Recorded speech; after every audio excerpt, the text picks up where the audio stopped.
अच्छा जी, तो आज हम शुरू कर रहे हैं प्रोग्राम मैनेजमेंट प्रोफेशनल की ट्रेनिंग। अब चूंकि आप लोगों ने प्रोजेक्ट मैनेजमेंट का कोर्स पूरा किया हुआ है और काफी डिटेल में हमने बहुत ज्यादा टाइम लगा के उसको एक एक उसकी बात को हमने डिस्कस किया है। तो अब मैं कंफर्टेबल हूं ये फील करते हुए कि आपको मैं जब अगले लेवल पे लेके जाऊंगा तो बहुत सी बातें तो आपको पता होंगी, लेकिन कुछ चीजें उनमें से फर्दर एलेबोरेट होना शुरू हो जाएंगी। और क्योंकि अब हमारा फोकस प्रोग्राम के ऊपर आ जाएगा और प्रोग्राम के कॉन्सेप्ट को हम ज्यादा एक्सप्लॉइट करेंगे। प्रोजेक्ट अपनी जगह पे है, प्रोजेक्ट का नॉलेज अपनी जगह पर है, वो वहीं रहेगा और उसको हम रेफर भी किया करेंगे। लेकिन अब हम जो बात करेंगे वो हम आप यूं समझिए कि वन लेवल अप पे जाके बात करेंगे, बड़े लेवल पे जाके बात करेंगे। अब हमें as a project management manager नहीं सोचना होगा, अब हमें एज अ प्रोग्राम मैनेजर सोचना होगा।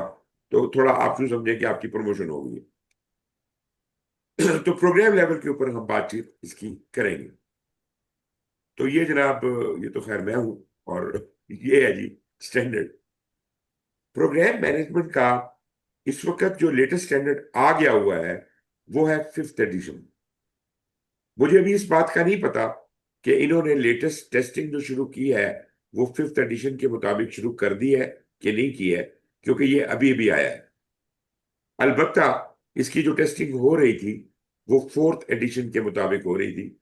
एनीवेज हम उसको कंटिन्यू करेंगे क्योंकि कुछ कॉन्सेप्ट्स ही बीच में ऐड हुए हैं।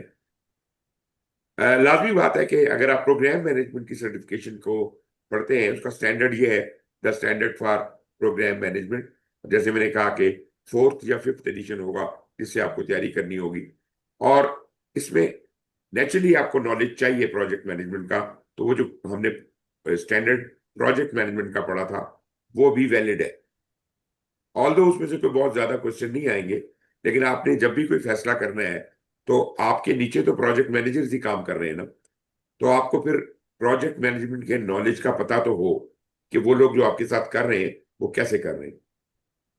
लेकिन ज्यादा एम्फेसिस हमारा प्रोग्राम मैनेजर के रोल पर ही रहेगा। But anyways, reference to the guide of project manager body of knowledge is a good reference.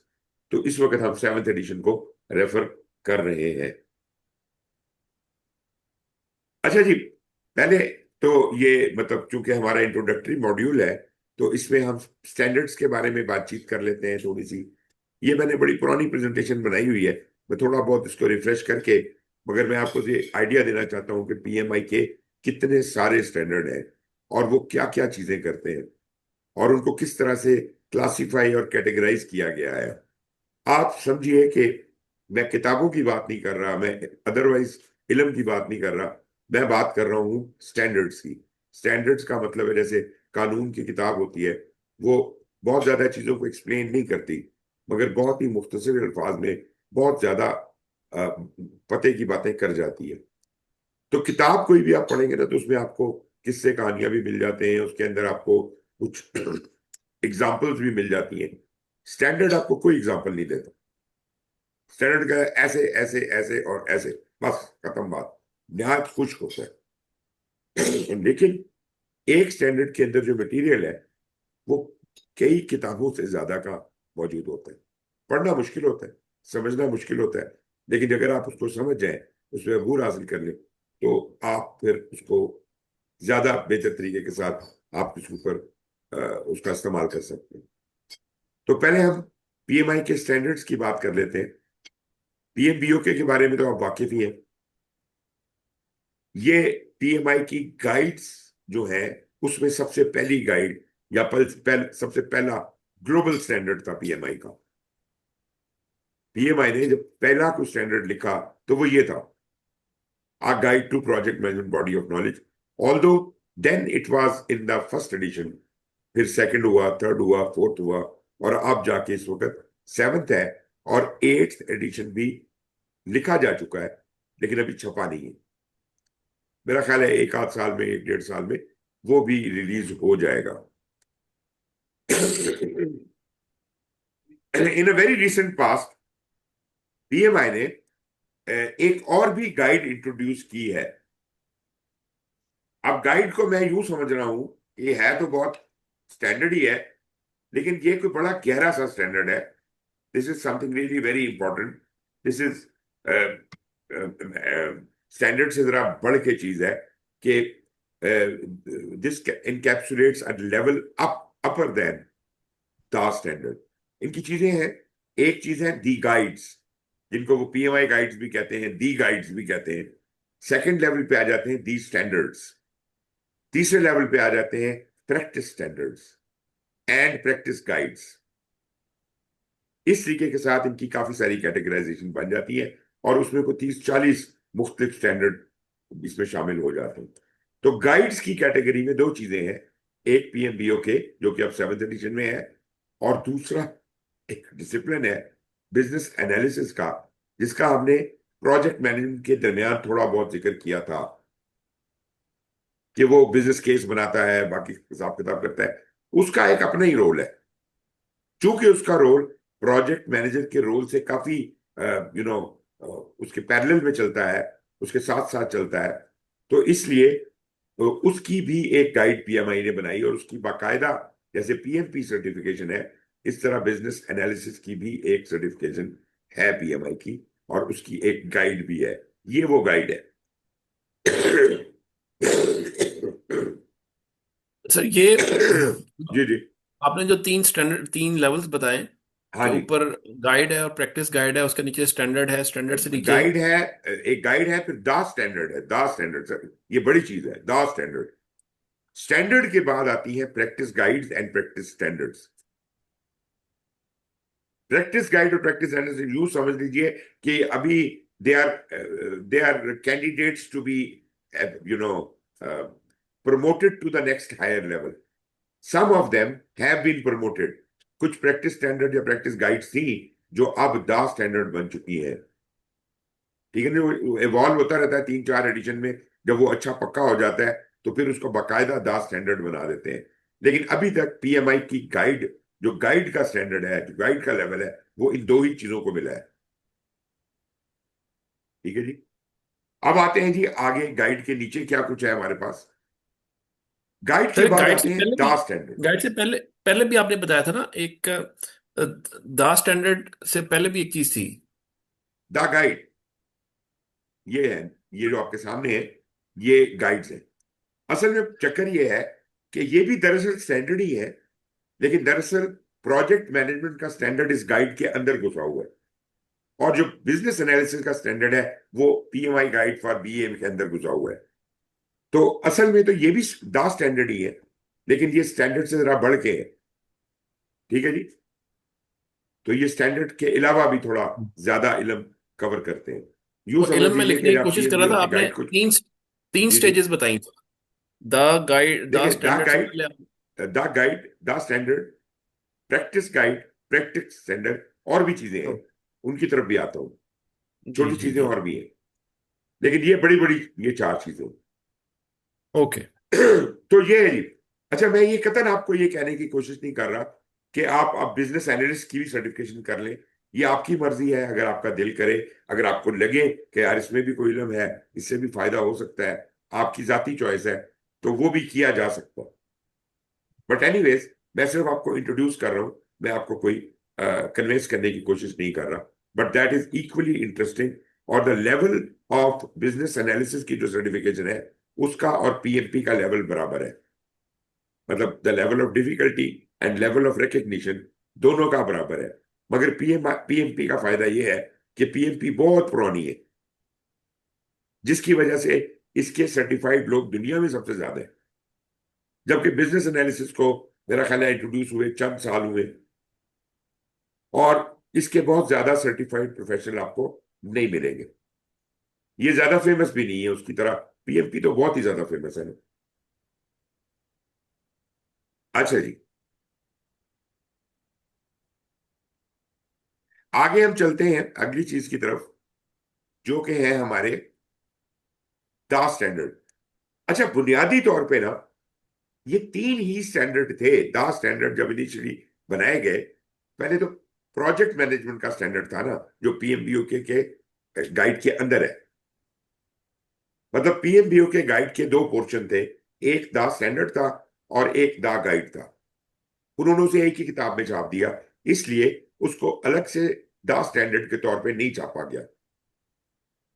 इसी वजह से मैंने पीएमबीओ के यहां नहीं दिखाई आपको, जबकि पीएमबीओ के भी the standard for project management है। उसको भी हम सेवंथ एडिशन ही कहते हैं, वो गाइड के अंदर ही मौजूद है। लेकिन बाद में मतलब ये तो मैंने अपने होशो हवास में देखा, प्रोजेक्ट मैनेजमेंट का स्टैंडर्ड तो मेरे से पहले बन चुका था, लेकिन प्रोग्राम और पोर्टफोलियो के स्टैंडर्ड मैंने अपनी आंखों के सामने बनते हुए देखे। बल्कि इनको बनाने में मैंने काफी कंट्रीब्यूट भी किया। इनको जब बनाया जा रहा था उस वक्त मैं इनके अंदर शामिल भी रहा। इवन जब इनकी नया एडिशन होता है तो उसमें भी हम वॉलंटियर करके इसमें शामिल हो जाते हैं। लेकिन मैंने कुछ अरसे से अपनी वो जो इंटीमेट किस्म की एक्टिविटीज थी पीएमआई के साथ वो थोड़ी बंद कर रखी है। अब मैं बहुत ज्यादा इन चीजों में इन्वॉल्व नहीं होता, क्योंकि इनमें टाइम बड़ा लग जाता है। एनीवेज जी, तो PMI had come up with the standard for program management. बल्कि मैं यूं कहूंगा कि इससे प्रोग्राम और पोर्टफोलियो से पहले एक और चीज पीएमआई ने फ्लोट कर दी थी, जो अब अबंडन हो चुकी है। उसका नाम था organizational project management maturity model. कि प्रोजेक्ट मैनेजमेंट में मैच्योरिटी मेजर करनी हो तो कैसे की जाएगी, तो उन्होंने एक स्टैंडर्ड बनाया, OPM 3।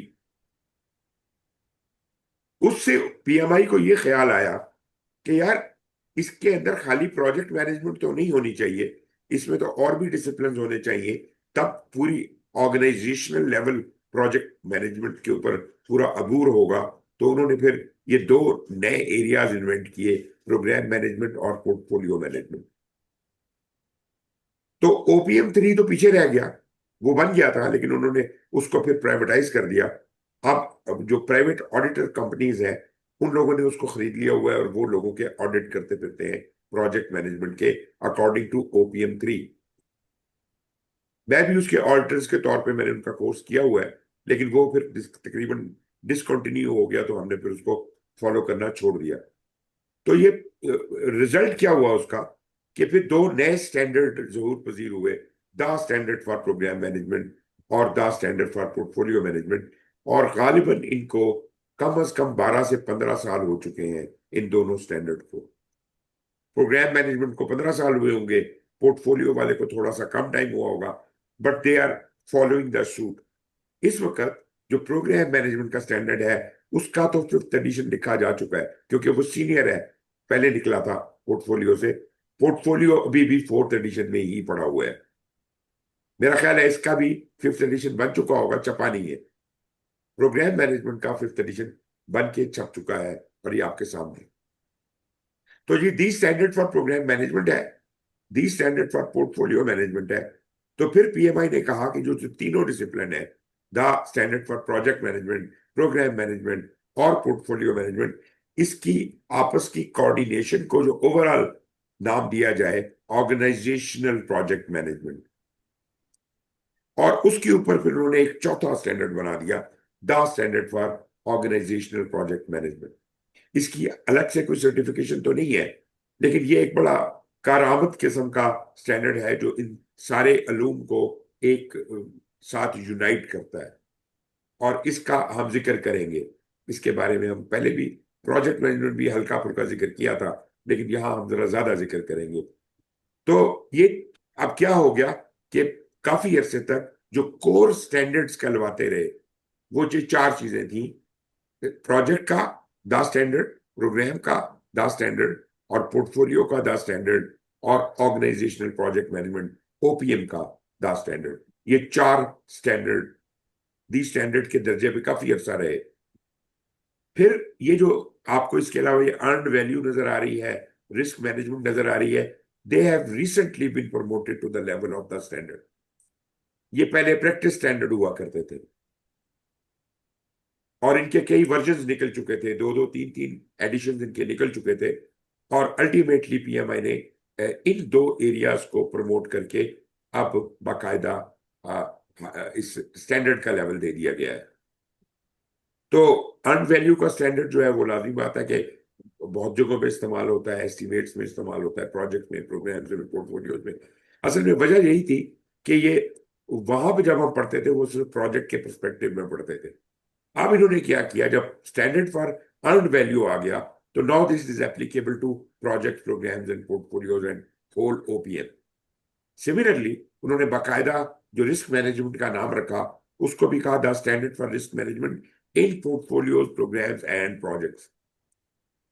तो ये एक नई वेव थी कि इस सब चीजों को इस बड़े जो इसका सफियर है जो उसके साथ जोड़ा जाए। और भी चीजें हो सकता है फ्यूचर में प्रैक्टिस स्टैंडर्डों से ऊपर उठ के यहाँ आ जाए। ये जो पीएमआई की गाइड थी ये प्रैक्टिस गाइड हुआ करती, सॉरी, बिजनेस एनालिसिस जो होता था ये पहले वो प्रैक्टिस गाइड हुआ करता था जो प्रमोट होकर फिर पीएमआई गाइड बन गया। तो मतलब कहने का मतलब है जो चीज प्रैक्टिस गाइड होती है वो कभी ना कभी दा गाइड का लेवल अख्तियार कर सकती है, और जो चीज प्रैक्टिस स्टैंडर्ड होता है वो कभी ना कभी दा स्टैंडर्ड का दर्जा हासिल कर सकते हैं। बट एनीवेज हमने अपनी लाइफ में तो यही देखा कि अब तक सिर्फ दो चीजें हैं जो नीचे से प्रमोट होकर ऊपर तक आई हैं, अर्न वैल्यू मैनेजमेंट और रिस्क मैनेजमेंट, और दूसरी तरफ से बिजनेस एनालिसिस। तो अगर स्टैंडर्ड्स की बात करें तो जैसे मैंने आपको कहा ये चार स्टैंडर्ड, तीन स्टैंडर्ड और ये चौथा ये चार चीजें हैं। और ये मैंने ओपीएम की बात की थी, ये तो बेचारा डिसकंटिन्यू हो गया।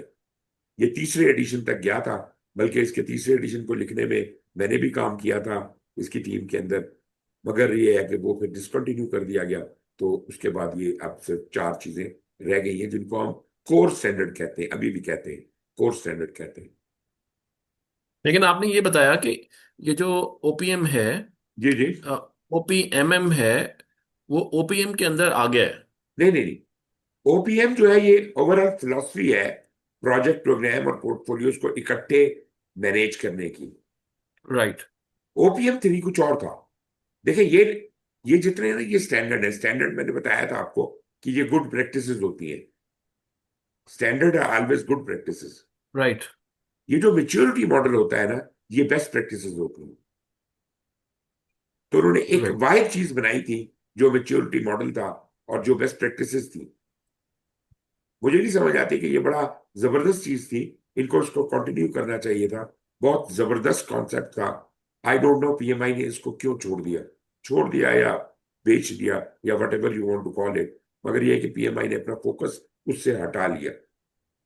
वरना ये एक बहुत जबरदस्त बिजनेस है। अगर आप मेच्योरिटी मॉडल में जाए तो आपको ऑडिटर्स भी होते हैं, बाकी चीजें भी होती हैं, आप मुख्तलिफ ऑर्गेनाइजेशन में जाके उनका प्रोजेक्ट मैनेजमेंट का ऑडिट कर सकते हैं। हम्म। हमने लास्ट टाइम में ये ओपीएम की बात में ये बात की थी कि जी जी ये स्ट्रेटेजिक एग्जीक्यूशन फ्रेमवर्क है जी दैट जी जी कोऑर्डिनेट्स एग्जैक्टली, वो तो है, वो तो है, है वो तो पीपल्स है। लेकिन वो पीपल्स। उसी फ्रेमवर्क का ये मेच्योरिटी मॉडल है, ये उसकी एक्सीलेंस का लेवल है। ठीक है ना, कि मेच्योरिटी मॉडल अब एग्जिस्ट नहीं करता, अब हमें किताब नहीं मिलेगी इसकी पीएमआई के बुक शेल्फ से, इसलिए इसका राइट। हम जिक्र नहीं करते अभी, इसको, ये डिसकंटिन्यू हो गया है। ठीक। आगे चलते हैं जी। अब मैं आपको जो चीज दिखा रहा हूँ सारे गाइड्स और सारे स्टैंडर्ड्स इकट्ठे करके दिखा रहा हूँ। यहाँ पे आपको ये दोनों गाइडें भी नजर आ रही हैं, ये सारे स्टैंडर्ड भी नजर आ रहे हैं। ठीक हो गया जी, गॉट इट। और ये जो डिसकंटिन्यू हो गया ये भी मैंने यहाँ पे दिखा दिया आपको। अब आते हैं हम प्रैक्टिस स्टैंडर्ड्स की तरफ देखते हैं। अब ये जो मैंने तस्वीरें बनाई हुई है ये हो सकता है कुछ थोड़ी पुरानी हो, पुराने एडिशन की हो, क्योंकि अब इन सब की नई नई तस्वीरें आ गई हैं, आई मीन नए नए एडिशन आ गए हैं। गालिबन स्केजुलिंग भी नया एडिशन आ गया हुआ है, एस्टिमेशन का। अच्छा, अब ये प्रैक्टिस स्टैंडर्ड मौजूद है और इतने इंटरेस्टिंग है ये प्रैक्टिस स्टैंडर्ड कि जो चीजें स्टैंडर्ड में बताता है कि यार ये चीज, ये आप स्केजुलिंग ऐसे करेंगे, उसको इसने उधेड़ के रख दिया, उस स्केजुलिंग की जड़ों में घुस जाता है स्टैंडर्ड, जो ये प्रैक्टिस स्टैंडर्ड होता है। तो स्केजुलिंग में अगर आप मलका हासिल करना चाहते हैं तो आप फिर स्केजुलिंग का स्टैंडर्ड पढ़ें। और इस स्केजुलिंग के स्टैंडर्ड के ऊपर इनकी एक सर्टिफिकेशन भी है जिसको हम कहते हैं स्केजुलिंग प्रोफेशनल। प्रोजेक्ट एस्टिमेशन का भी एक स्टैंडर्ड बना रखा है। आज अभी तक इन्होंने इसकी कोई सर्टिफिकेशन तो फ्लोट नहीं की, लेकिन ये भी बहुत आला है, क्योंकि आपको पता है प्रोजेक्ट मैनेजमेंट ने पढ़ा था कि 3 किस्म की एस्टिमेशन होती है। टाइम की भी होती है, कॉस्ट की भी होती है, और रिसोर्सेज की भी होती है। तो असल में उनको सब तरह की एस्टिमेशन को करने के असूल तकरीबन वही है, मेथड्स वही है। तो यहाँ इस स्टैंडर्ड में इनको बहुत ज्यादा डिटेल में एलेबोरेट किया गया है। फिर अर्न वैल्यू भी हमने पढ़ी थी, थोड़ी सी पढ़ी थी प्रोजेक्ट मैनेजमेंट के हवाले से। उस अर्न वैल्यू का अलग से एक स्टैंडर्ड है जिस applies to all program portfolio and all. And this was the standard which जो कि सेकंड एडिशन तक गया, और फिर ये प्रमोट होके बन गया PMI standard for earn value management. बात समझ आई आपको? जी। अच्छा, जो रिस्क का आपको द स्टैंडर्ड नजर आता है, वो पहले होता था practice standard for project risk management. बहुत अरसे तक ये चलता रहा। फिर उन्होंने उसमें प्रोग्राम पोर्टफोलियो को भी शामिल करके उसको भी प्रमोट करके द स्टैंडर्ड बना दिया। इसके अलावा हमारे पास कॉन्फ़िगरेशन मैनेजमेंट का स्टैंडर्ड मौजूद है।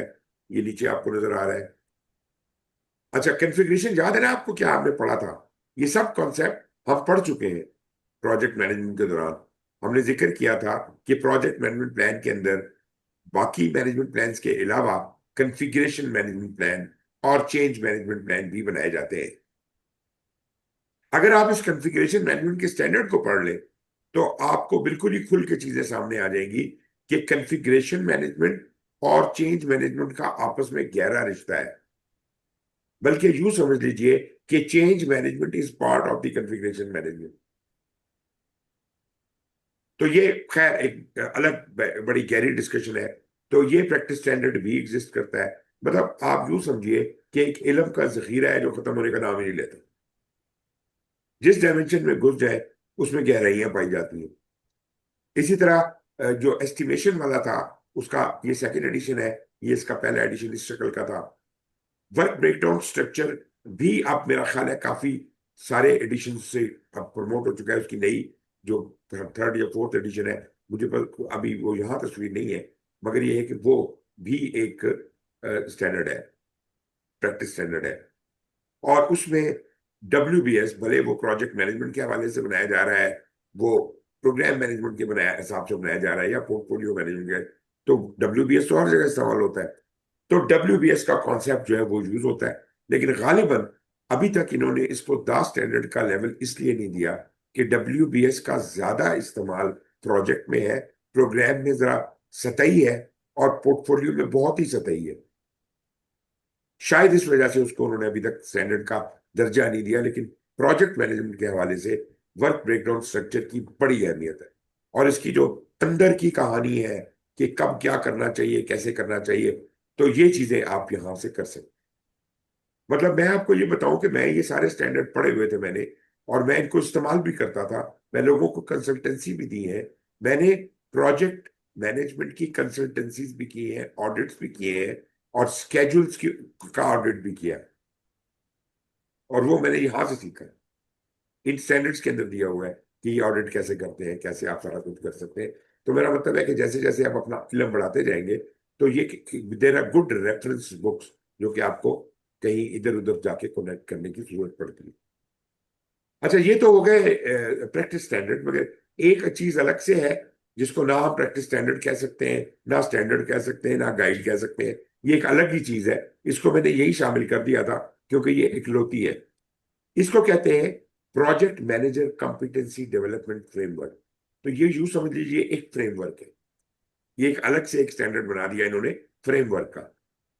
ये क्या है कि फॉर एग्जांपल आपने PMP कर लिया, आप प्रोजेक्ट मैनेजमेंट प्रोफेशनल बन गए, आपको एक ठप्पा लग गया, आपको एक सर्टिफिकेशन मिल गई। मगर आपका जो सीखने का अमल है वो हमेशा जारी रहेगा।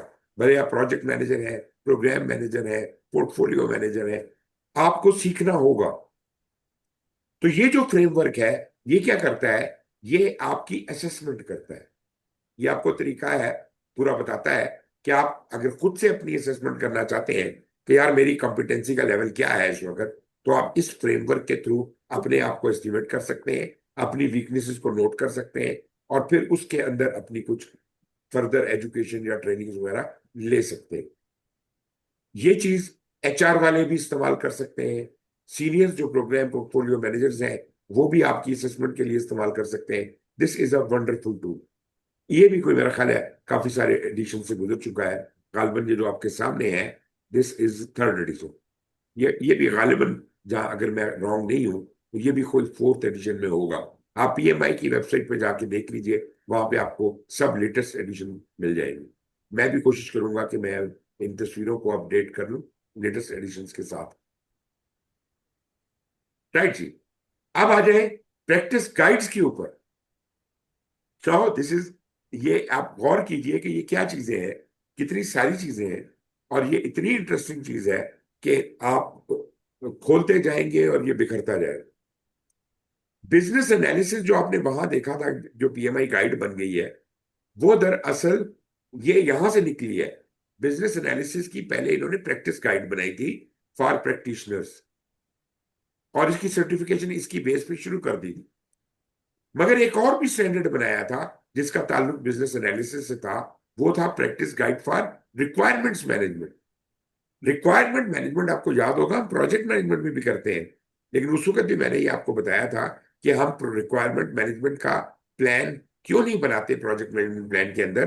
क्योंकि रिक्वायर आई मीन उसका अलग से नॉलेज एरिया क्यों नहीं है? उसकी वजह ये मेरा काम नहीं है। मैं तो वो काम आगे बढ़ा रहा हूं जो बिजनेस एनालिस्ट ने किया हुआ है। इसका मतलब है कि requirement management is a business of the business analyst, क्योंकि वो शुरू करता है कस्टमर के साथ इंटरेक्शन और उसकी रिक्वायरमेंट को लेना। और अगर तो आपकी ऑर्गेनाइजेशन में प्रोजेक्ट मैनेजर और business analyst side by side काम कर रहे हैं, तो आप यूं समझिए कि प्रोडक्ट के स्कोप की जिम्मेदारी बिजनेस एनालिस्ट ही उठाएगा और प्रोजेक्ट के स्कोप की जिम्मेदारी प्रोजेक्ट मैनेजर उठाएगा। लेकिन अनफॉर्चुनेटली ऐसा होता नहीं है। बिजनेस एनालिस्ट गायब हो जाता है वो, या उसी को प्रोजेक्ट मैनेजर बना दिया जाता है, तो फिर बेचारा प्रोजेक्ट मैनेजर ही दोनों बोझ उठा रहा होता है, प्रोडक्ट का भी, प्रोडक्ट स्कोप का भी और प्रोजेक्ट स्कोप का भी, जो कि हमने पढ़ा भी था प्रोजेक्ट मैनेजमेंट के अंदर। तो एनीवेज, अगर आपको रिक्वायरमेंट्स के हवाले से कुछ इल्म बढ़ाना है या चीजें जाननी है, तो this is the standard requirement management का जो प्रैक्टिस गाइड है, ये बड़े पते की बातें करता है। इसी तरह बिजनेस एनालिसिस का जो वो है, वो तो खैर अब गाइड बन गया तो गाइड को रेफर किया जाए, लेकिन मैं ये पसंद करता हूं कि अगर मैं बिजनेस एनालिसिस की बात करूंगा तो मैं ये स्टैंडर्ड भी रख लूंगा, प्रैक्टिस गाइड भी रख लूंगा। मैं दोनों को पढ़ने की कोशिश करूंगा ताकि मैं को रिलेट कर सकूं और मैं सीख सकूं कि ये क्या हो रहा है। अच्छा, फिर जब ये लोग रिसर्च कर रहे थे ऑर्गेनाइजेशनल प्रोजेक्ट मैनेजमेंट के ऊपर, तो बहुत सी जहतें खुलती जा रही थी। उनमें से एक तो वो आपने पढ़ा प्रोजेक्ट मैनेजमेंट के दौरान, हमने बात की गवर्नेंस की, याद है ना? जो हमने ऑर्गेनाइजेशनल गवर्नेंस की बात की, फिर उसको नीचे की तरफ लेके आए। फिर हमने उसे कहा कि अगर आप उसको प्रोजेक्ट रिलेटेड इनिशिएटिव में देखें तो पोर्टफोलियो की अपनी गवर्नेंस होती है, प्रोग्राम की अपनी होती है, प्रोजेक्ट की अपनी होती है। ये सारा जो इलम है, ये दरअसल मैंने यहां से लिया, पीएमबीओके ने उसे अडॉप्ट किया, तो हमने आपको पढ़ा भी दिया। लेकिन बात यह है कि ये वो जगह है जहां इस गवर्नेंस के इलम का जखीरा पूरे ओपीएम के हवाले से, पोर्टफोलियो प्रोग्राम और प्रोजेक्ट के हवाले से यहां पड़ा हुआ है। ये वो प्रैक्टिस गाइड है जिसको देखा जा सकता है इस पर्पज के लिए। फिर जनाब, उन्होंने कहा कि अच्छा, जब इन तीनों को जोड़ दे तो ओपीएम बन जाता है, जिसका उन्होंने द स्टैंडर्ड बना दिया। उन्होंने कहा कि अच्छा, फिर अब इसके ऊपर ये रिसर्च करते हैं कि इस ओपीएम को एक जॉइंट हालत में इंप्लीमेंट कैसे किया जाए। तो उन्होंने उसकी इंप्लीमेंटेशन के असूल बना दिए, प्रैक्टिस गाइड बना दी, implementing organisational project management. This is also a good read. अच्छा, फिर जब इन्होंने ये गालिबन सिक्स एडिशन जब रिलीज किया पीएमआई पीएमबीओके का, तो उसी जमाने में एजाइल तो पहले भी थोड़ा थोड़ा जिक्र था। थर्ड एडिशन ऑनवर्ड्स हल्का फुल्का जिक्र एजाइल के बारे में, बिल्कुल सरसरी सा जिक्र होता था। फिफ्थ एडिशन में जरा थोड़ा ज्यादा जिक्र हुआ, लेकिन सिक्स्थ में तो उन्होंने क्या किया कि उसकी रिलीज के साथ एजाइल प्रैक्टिस गाइड रिलीज कर दी।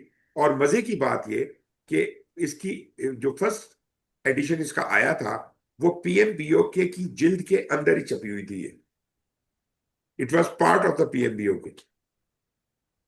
ये 6th एडिशन की बात कर रहा हूं। लेकिन जब 7th एडिशन आया तो उन्होंने उसको अंदर घुसा ही दिया। तो आपको मैं जब पढ़ाया, मैंने आपको प्रोजेक्ट मैनेजमेंट, तो मैंने आपको प्रिडिक्टिव और एजाइल साथ साथ पढ़ाया। हर चीज साथ साथ पढ़ाई कि इसमें करें तो ऐसे होगा, इसमें करें तो ऐसे होगा। तो अगर आप स्पेसिफिकली एजाइल प्रैक्टिस गाइड की बात करें, तो ये एजाइल के बारे में एक्सक्लूसिव नॉलेज लेना है तो यहां से। लेकिन याद रहे कि ये सिर्फ प्राइमरी सा नॉलेज है। जितना एडवांस नॉलेज आपको मैं दे चुका हूं, ये उससे ज्यादा नहीं है। ये जरा जूनियर लेवल के जो लोग होते हैं, मतलब जिसको हम कहते हैं कि फ्रेश जो लोग प्रोफेशन में दाखिल हो रहे होते हैं एजाइल वाले में, उनके लिए ये सर्टिफिकेशन है। इस सर्टिफिकेशन का नाम है एजाइल सर्टिफाइड प्रैक्टिशनर। इसी तरह प्रोजेक्ट मैनेजमेंट के हवाले से भी एक जूनियर लेवल की सर्टिफिकेशन है न्यू एंट्रेंट प्रोजेक्ट मैनेजर्स के लिए। उसको कहते हैं CAPM, सर्टिफाइड एसोसिएट इन प्रोजेक्ट मैनेजमेंट। वो छोटे होते हैं, जूनियर होते हैं, उनका एक्सपीरियंस कम होता है। तो एजाइल वाले जो CAPM वाले और ACP वाले हैं, ये दोनों जरा लोअर लेवल के सर्टिफिकेशन हैं। और जो ये PMP है, PMP और ये ACP, sorry not ACP, PMP और बिजनेस एनालिसिस की जो सर्टिफिकेशन है PBA, ये बिल्कुल एक बराबर के लेवल की सर्टिफिकेशन है। PGMP उससे सीनियर लेवल की सर्टिफिकेशन है। पोर्टफोलियो उससे भी सीनियर लेवल की सर्टिफिकेशन है। इस तरह आपको ये देखना होगा कि ये चीजें कैसे बिल्ड होती हैं। तो ये जो जो मैं कहता हूं ना कि उसके ऊपर के लेवल की है, तो आप समझ लीजिए कि CAPM और ACP जो है ना, ये बिल्कुल एंट्री लेवल लोग हैं। जो जो PMP और PBA वाले लोग हैं, ये लोग प्रोफेशनल हैं। और जो प्रोग्राम मैनेजर है वो इससे इससे एक लेवल अप है। मतलब वो प्रोजेक्ट प्रोजेक्ट नहीं, प्रोग्राम को भी हैंडल कर सकते हैं, मल्टीपल प्रोजेक्ट्स को हैंडल कर सकते हैं। पोर्टफोलियो वाले बिल्कुल ऑर्गेनाइजेशन लेवल पे सारे प्रोजेक्ट और प्रोग्राम्स को हैंडल कर सकते हैं। ठीक है जी। तो इस तरह ये लेवल्स बढ़ते रहते हैं और इल्म भी बढ़ता रहता है। बहुत इंटरेस्टिंग मैकेनिज्म है ये सारा।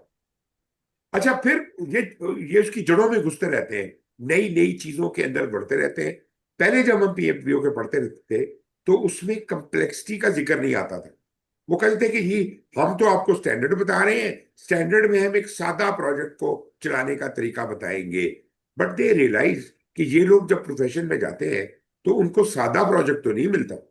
हर प्रोजेक्ट अपनी जगह एक कॉम्प्लेक्स प्रोजेक्ट होता है और लोग चीखें मारते हैं। तो then they started researching on complexity, and then इन्होंने ये किताब लिखी, प्रैक्टिस गाइड बनाया, नेविगेटिंग कॉम्प्लेक्सिटी, कि कॉम्प्लेक्सिटी से बाहर कैसे निकले। तो जो मैं आपको कंसेप्ट बताता होता हूँ ना, ये कॉम्प्लेक्सिटी सिस्टम में होती है, और सिस्टम में दो चीजें होती हैं, उसके कंपोनेंट्स होते हैं और उसके इंटरेक्शंस होते हैं। अगर आप इनको काबू कर ले तो नेविगेटिंग कॉम्प्लेक्सिटी हो जाएगी।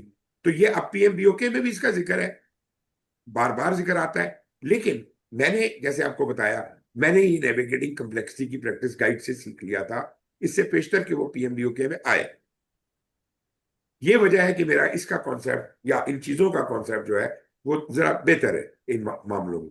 फिर दूसरा मेरा प्रॉब्लम ये भी था कि मैं चूंकि उस्ताद हूँ, पढ़ाना होता है तो मुझे हर डायमेंशन का पता होना चाहिए। इसलिए मैंने सारी सर्टिफिकेशंस भी कर रखी हैं, और सारी डायमेंशन, सारी किताबें भी मैं जो नई आती रहती हैं उनको मैं कोशिश करता हूँ कि I go through them and I understand them.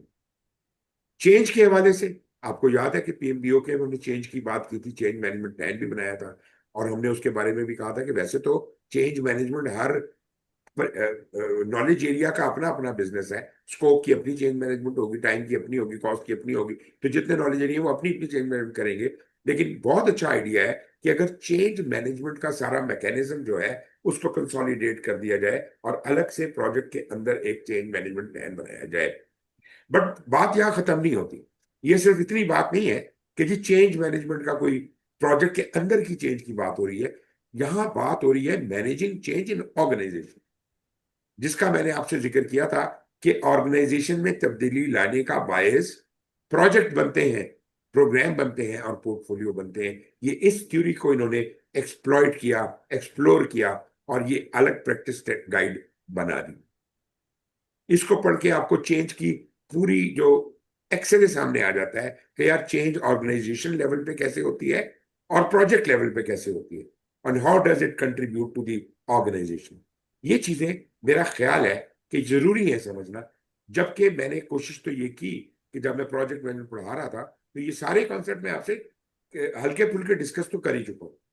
मगर अगर अगर आपके दिल में कभी कोई थोड़ा सा हो कि यार और समझने की जरूरत है, तो मैंने आपको बता दिया कि ये वो चीजें हैं जहां पे ये इल्म पड़ा हुआ। You can always go and you can learn things from there. और अभी मैं देख रहा था कि पीएमआई ने नए स्टैंडर्ड बना दिए, ओपीएम का स्टैंडर्ड भी आ गया हुआ है। फिर ये जो ग्रीन प्रोजेक्ट मैनेजमेंट है, जीपीएम, उसका भी स्टैंडर्ड आ गया हुआ है। तो मेरा मतलब है कि इतने मुसलसल ये लोग कुछ ना कुछ करते रहते हैं, एंड जो हॉरिजॉन है वो एक्सपैंड होता रहता है। हम्म। अच्छा, फिर एक प्रैक्टिस गाइड इन्होंने लिखी थी बेनिफिट रियलाइजेशन के हवाले से। अच्छा, आपको ये पता होगा, जो हमने डिस्कशन पहले बेनिफिट रियलाइजेशन के हवाले से की हुई है, कि हमने कहा था कि प्रोजेक्ट जो है, हर प्रोजेक्ट का कोई ना कोई बेनिफिट तो होता ही है, क्योंकि बिजनेस केस जो बना है, बिजनेस केस ने कोई बिजनेस नीड के लिए ही किया होगा ना, तो अल्टीमेट जी। लॉन्ग टर्म कोई तो बेनिफिट होगा। तो वो हमें पता होना चाहिए कि क्या बेनिफिट है और वो कब रियलाइज हो पाएगा। लेकिन इंटरेस्टिंगली जब हमने प्रोग्राम की बात की, तो हमने ये भी बताया था कि प्रोग्राम का तो होता ही बेनिफिट है। प्रोजेक्ट तो फिर प्रोडक्ट के ऊपर हम जाके डिलीवर कर देते हैं और हम प्रोजेक्ट बंद कर देते हैं। प्रोग्राम तब तक डिलीवर नहीं होता जब तक वो अपने सारे बेनिफिट रियलाइज करके अगले के हवाले नहीं कर देते। और पोर्टफोलियो में ये सारे प्रोजेक्ट भी चल रहे हैं और प्रोग्राम भी चल रहे हैं, तो सारी बेनिफिट्स मैनेजमेंट जितनी हो रही है, उसकी जो इन्वेस्टमेंट डिसीजन मेकिंग करनी है वो पोर्टफोलियो मैनेजर ने करनी है। तो उस हवाले से ये उसके लिए भी इंटरेस्ट का सब्जेक्ट है। मगर मैं ये समझता हूँ कि सबसे ज्यादा ये वाला टॉपिक जो है बेनिफिट रियलाइजेशन मैनेजमेंट का, this is for the interest of the program. तो मैं ये कहूंगा कि आप जब प्रोग्राम मैनेजमेंट पढ़ते हैं तो इस स्टैंडर्ड को जरूर मलूज़ खातिर रखें, क्योंकि बेनिफिट मैनेजमेंट की सारी जो ऑटोनॉमी है वो आपको यहां समझ आएगी। खैर, हम डिस्कस करेंगे जब आगे पढ़ेंगे। आगे चले जी। इसके अलावा एक और भी डायमेंशन में पीएमआई ने काम किया था। पीएमआई ने शुरू शुरू में यह भी कोशिश की कि हर जो शोबा है उसके लिए अलग अलग सर्टिफिकेशंस बनाई जाए, मगर वो बहुत सक्सेसफुल नहीं हो पाया। तो वो उन्होंने डिसकंटिन्यू कर दिया। उन्होंने कुछ एरियाज में, कुछ मेरा ख्याल है शुरू शुरू के जमाने में मुझे याद है 2-3 सर्टिफिकेशन हुआ करती थी। कोई मैकेनिकल इंजीनियर्स के लिए एक प्रोजेक्ट मैनेजमेंट थी, कुछ और था, कुछ और था। वो अल्टीमेटली चला नहीं, उन्होंने खत्म कर दिया।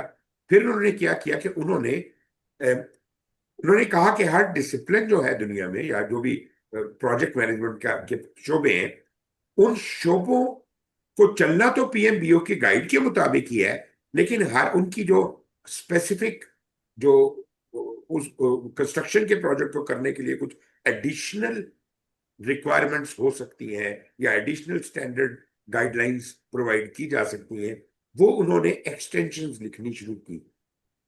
तो कंस्ट्रक्शन की एक्सटेंशन इन सब में सबसे पुरानी है। कंस्ट्रक्शन की एक्सटेंशन थर्ड एडिशन तक तो मैंने देखी, हो सकता है आगे भी जा चुकी हो। तो थर्ड एडिशन इसका लेटेस्ट है कंस्ट्रक्शन एक्सटेंशन का। और इसके अंदर वो कहता है कि पीएमबीओ के तो फॉलो करो, लेकिन ऐसा मुमकिन है कि कंस्ट्रक्शन एक्सटेंशन कुछ और भी नए नॉलेज एरियाज को उठाती हो, और उठाती है। उन 10 नॉलेज एरियाज के अलावा इसमें कॉन्ट्रैक्ट मैनेजमेंट, एनवायरमेंटल मैनेजमेंट और सेफ्टी मैनेजमेंट के additional areas, knowledge areas exist करते हैं। बट फिर सवाल पैदा होता है कि अगर कंस्ट्रक्शन प्रोजेक्ट में एजिलिटी लानी है, उसकी अभी कोई गाइडलाइन अवेलेबल नहीं है। मेरा ख्याल है उस पर भी बड़ा काम हुआ है, बल्कि मैंने खुद पीएमआई के में कुछ पेपर्स लिखे हैं, रिसर्च पेपर्स, और वहां पढ़े हैं और डिस्कस किए हैं। तो वो टॉपिक्स इस वक्त हैं, अगर आप पीएमआई की वेबसाइट पे देखें तो वो मैंने उसमें कुछ काफी सारी रिसर्च की थी कि कैसे कंस्ट्रक्शन प्रोजेक्ट्स को लीन और एजाइल बनाया जा सकता है। और डिबेट्स भी हुई थी हमारी और बहुत कुछ हुआ था। तो एनीवेज, तो मेरा उसमें काफी पायनरिंग रोल है, क्योंकि मैं खुद कंस्ट्रक्शन इंजीनियर भी हूँ। तो उस हवाले से मुझे इंटरेस्ट था कि यार कंस्ट्रक्शन क्यों नहीं हो सकती एजाइल। तो मैंने फिर उसके ऊपर काफी रिसर्च की, और उसको उसके लिए भी अब कुछ ना कुछ बनेगा जरूर। गवर्नमेंट प्रोजेक्ट्स को चलाने के लिए कुछ स्पेसिफिक नीड्स एंड रिक्वायरमेंट्स होती हैं, तो उन्होंने उन एडिशनल नीड्स एंड रिक्वायरमेंट्स को ये गवर्नमेंट एक्सटेंशन में डाल दिया। और ये भी नए नए एडिशन भी, अभी थर्ड एडिशन तक तो मैंने देखा है, हो सकता है उससे आगे भी कोई चल पड़ा हो, मगर ये जो दूसरे एक्सटेंशन वगैरह होते हैं जरा स्लो पेस के साथ चलते हैं। तो गवर्नमेंट एक्सटेंशन ये बेसिकली तो इन्होंने, क्योंकि यूएस में है, तो यूएस की गवर्नमेंट जो है उनके लिए इन्होंने बुनियादी तौर पे ये चीज बनाई थी। But it is very easily translatable to any government mechanism. मैंने बड़ी कोशिश की कि जो गवर्नमेंट के इदारे हैं उनको जो प्रोजेक्ट मैनेजमेंट की बात की जाए तो मैं इस गवर्नमेंट एक्सटेंशन को साथ शामिल करके उन्हें पढ़ाने की कोशिश करूं, लेकिन उन्होंने बिल्कुल वेलकम नहीं किया। तो फिर मैंने इसको छोड़ दिया। मैंने कहा जी, मतलब जहां जिस चीज की मांग ही नहीं है, लोग करना ही नहीं चाहते कोई काम किसी तरतीब के साथ, तो उनके साथ क्या किया जा सकता। काफी लेट इन्होंने सॉफ्टवेयर के लिए भी एक एक्सटेंशन बनाई।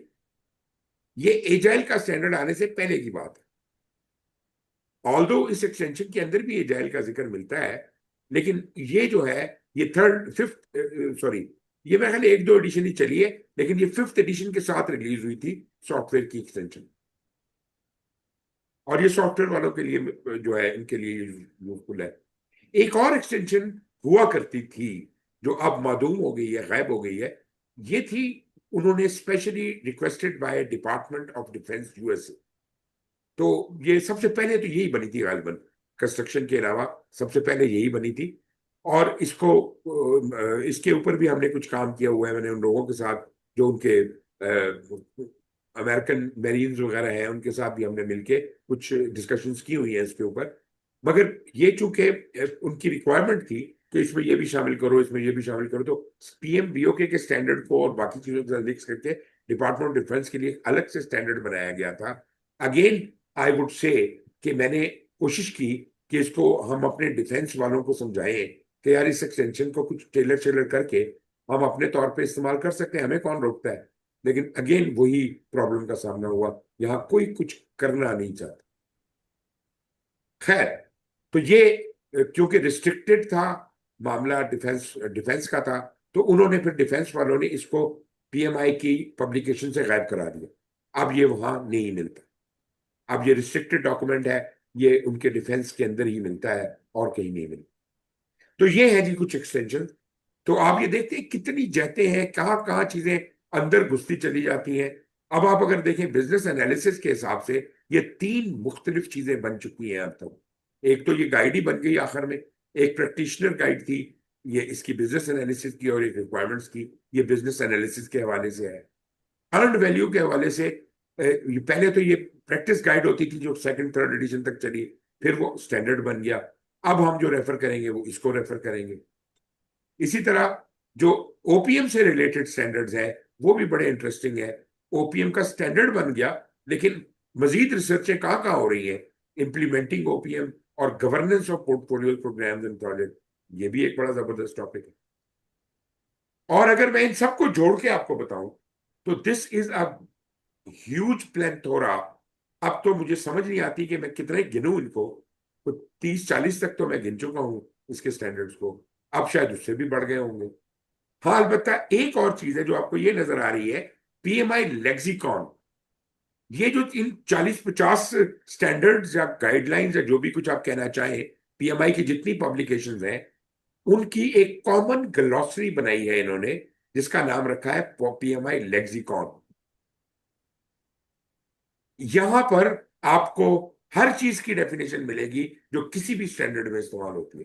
वैसे तो glossary is available at the end of every standard, लेकिन ये एक अलग से किताब है ग्लॉसरी की, जो सारी टर्मिनोलॉजी जो किसी भी स्टैंडर्ड में कभी भी इस्तेमाल हुई है उनको यहाँ पे इस किताब में मिल जाएगी। So this could be a good dictionary of project management for you. आप अगर इसको खरीद के अपने अलमारी में रख लें तो अब कोई भी टर्म आपको समझ ना आए तो आप उसको देख सकते। तो ये है जी सारी कहानी। तो ये मैंने सब पुराने नए तस्वीरें लगा दी हैं, और ये है जी पूरा पिक्चर पब्लिकेशंस। अब हम आते हैं अपनी प्रोग्राम मैनेजमेंट की दुनिया में वापस। ये मेरा ख्याल है कि मैंने तस्वीर थोड़ी सी गलत लगा दी। प्रोग्राम मैनेजमेंट का फिफ्थ एडिशन आ चुका है, अलबत्ता फोर्थ एडिशन जो है वो इस तरह से था। फिफ्थ की फोटो मैं आपको पहले दिखा चुका हूं। तो आपको अपना एग्जाम पास करने के लिए, प्रोग्राम मैनेजमेंट के लिए, मैं आपको ये बता दूं, इसमें मेहनत ज्यादा रिक्वायर्ड है। ये ज्यादा मुश्किल एग्जाम है। ये उतना आसान नहीं है जितना प्रोजेक्ट मैनेजमेंट है। तो प्रोजेक्ट मैनेजमेंट भी आसान एग्जाम नहीं है, लेकिन प्रोग्राम मैनेजमेंट इतना मुश्किल एग्जाम है कि एक जमाने में जब ये इंट्रोड्यूस हुआ था तो हर 3 में से 2 बंदे फेल हो जाया करते थे। ये वो जमाना था जब हमने किया। तो उस वक्त ये बड़ा मुश्किल था इसे पास करना। लेकिन उस वक्त को पढ़ाने वाला भी नहीं था, समझाने वाला भी नहीं था। फिर आहिस्ता आहिस्ता इसकी ट्रेनिंग्स और बाकी चीजें शुरू हो गई, और अब जो है ये काफी स्टेबल हो गया है। लेकिन एनीवेज मैं फिर भी कहूंगा, मुश्किल तो ये है। इसको इजी, बहुत ज्यादा इजी लेने की जरूरत नहीं है। प्रोग्राम मैनेजमेंट बड़ी जोर से काटता भी है, कभी कभी फेल भी हो जाता है बंदा। मतलब मैं ये तो नहीं कहता कि 3 में से 2 बंदे ही फेल होंगे, लेकिन हो सकता है कि बाई चांस कहीं आपको इसकी जरब लग जाए। बट इससे डरना नहीं है आपने। ये हो जाता है कभी कभार, कोई ऐसा मसला नहीं है। तो अगर ऐसा हो भी जाए तो वो क्या कहते हैं कि आपको और ज्यादा वल्वले के साथ इसको इसके ऊपर हमला करना है। ये हमने पढ़ा भी था कि अगर आप, you have to try try again until you succeed. ठीक है जी। तो ये आपके प्रोजेक्ट मैनेजमेंट किसी भी शोबे के अंदर और इस एग्जाम के लिए तो बहुत ज्यादा जरूरी है। अच्छा जी, इसका एग्जामिनेशन कंटेंट आउटलाइन है, आप लोग डाउनलोड कर सकते हैं। और इसकी हैंडबुक भी अवेलेबल है। हैंडबुक में है कि कैसे अप्लाई करना है, वो तमाम तरीकेकार, बिल्कुल उसी तरह जैसे प्रोजेक्ट मैनेजमेंट का मैंने आपको पूरा तरीकेकार समझाया कि कैसे अप्लाई करना है, कैसे एप्लीकेशन बनानी है, ऑनलाइन कैसे है, एग्जाम कहाँ होता है, वगैरह वगैरह वगैरह। और जो उसका कंटेंट आउटलाइन था वो भी अवेलेबल है। मतलब सिलेबस सारे का सारा यहाँ दिया हुआ है। This is the syllabus. मतलब आप ये शिकायत नहीं कर सकते कि मैं एग्जाम दिया, उसमें एक क्वेश्चन तो स्टैंडर्ड के अंदर से आया ही नहीं। स्टैंडर्ड से नहीं आते क्वेश्चन, वो आते हैं कंटेंट से आते हैं, आपके सिलेबस में से क्वेश्चन पूछते हैं। तो वो किसी भी किताब को रेफर कर सकता है फॉर दैट मैटर। टॉपिक का अगर जिक्र है आपके कंटेंट आउटलाइन के अंदर, तो जरूरी नहीं है कि वो चीज प्रोग्राम मैनेजमेंट के स्टैंडर्ड में मौजूद भी हो। आपका काम है, आप एक बहुत बड़े प्रोफेशनल हैं, बहुत बड़ी सर्टिफिकेशन के लिए जा रहे हैं, तो आपका काम है अपना पूरा अबूर हासिल करके जाए। तो ये जनाब वो चीज है जिसको आपने रेफर करना है, इसमें से आएगा। क्योंकि जिन लोगों को एग्जाम क्वेश्चंस लिखने लिखने को कहा जाता है, वो लोग अ, पाबंद हैं कि कंटेंट आउटलाइन के मुताबिक ही लिखें। जो चीज कंटेंट आउटलाइन में नहीं है, जो सिलेबस में नहीं है, उसके ऊपर क्वेश्चन नहीं बनाया जाए। एनीवेज, मगर ये बात स्टैंडर्ड के बारे में नहीं है। स्टैंडर्ड से बाहर भी क्वेश्चन आ सकता है, कोई मसला नहीं है। Very much possible. तो ये जनाब फोर्थ एडिशन के लिए जो ये हैंडबुक है और ये कंटेंट आउटलाइन है। ओके। ये जरा पुराना डाटा है, 2019 का डाटा मैं आपके सामने रख रहा हूं। आप ये देख सकते हैं कि उस वक्त की बात कर रहा हूं। अभी तो ये जो पीएमपी है ये मिलियन से बहुत ऊपर निकल गए हैं, 1.5 मिलियन के करीब पहुंच गए होंगे, क्योंकि इनका बड़ा एक्सपोनेंशियल ग्रोथ हो रहा है। उस जमाने में 2019 में सीएपीएम के सिर्फ 37,000 लोग थे। ये बहुत होंगे, ये 70 ही हो गए होंगे अभी तक। पीएमपी के 9,13,000 सर्टिफाइड प्रोफेशनल थे। प्रोग्राम मैनेजमेंट पोर्टफोलियो वाले सिर्फ 674 थे। मैं आपको बताऊं कि मैंने जब प्रोग्राम मैनेजमेंट और पोर्टफोलियो मैनेजमेंट किया, तो मैं, मेरा ख्याल है किसी में पहला बंदा था और किसी में पहले 10 में से था। ये जितनी सर्टिफिकेशन है मैंने उस वक्त की है जब किसी ने भी स्टार्ट नहीं की थी। बट एनीवेज, तो ये 674 में मैं था।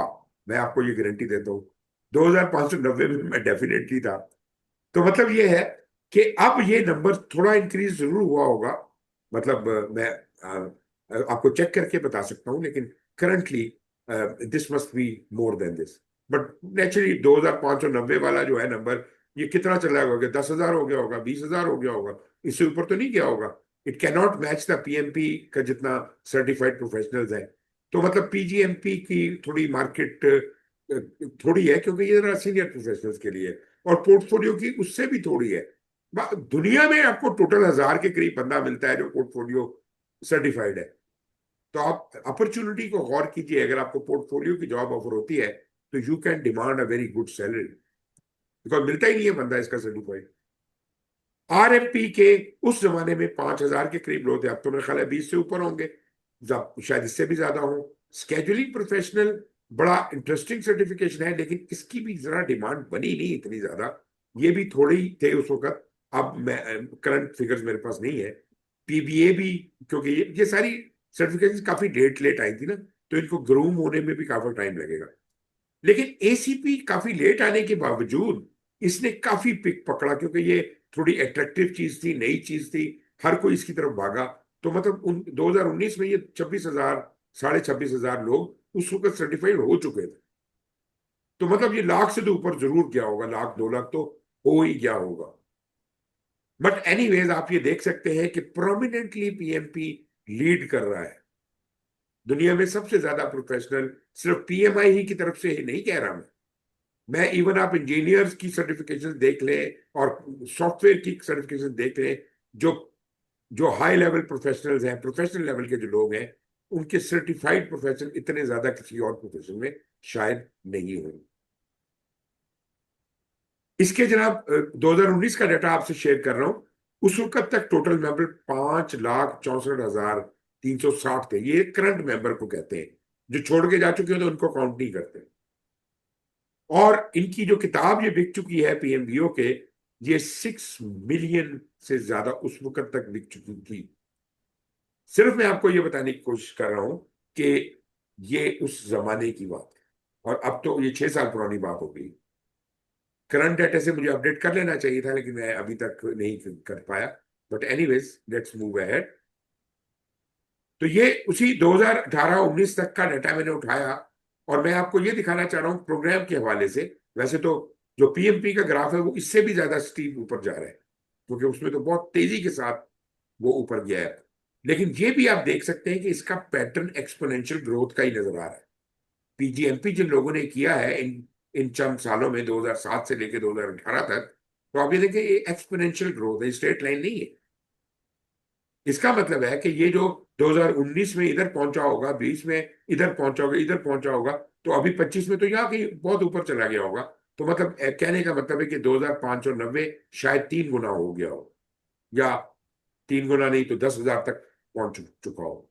Very much possible. अच्छा, हाँ जी, ये वो है जो डाटा मेरे पास है। जब हमने किया था तो मुझे उस वक्त याद है। तो पाकिस्तान में I was the first person to be the PgMP, और फिर ये मेरे बाद इन इन लोगों ने सर्टिफिकेशन करने की। मैंने 22 तक तो ट्रैक किया था जो पाकिस्तानी थे। ये ताशफीन भी मेरा स्टूडेंट था, इनमें से बहुत से लोग मेरे स्टूडेंट थे।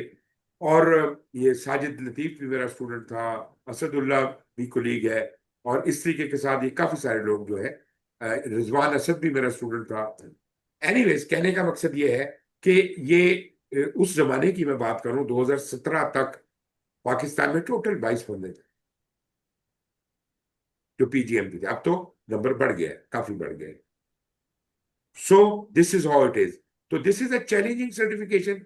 मेरा ख्याल है इसको, इसके पीछे पड़ना बिल्कुल जायज है।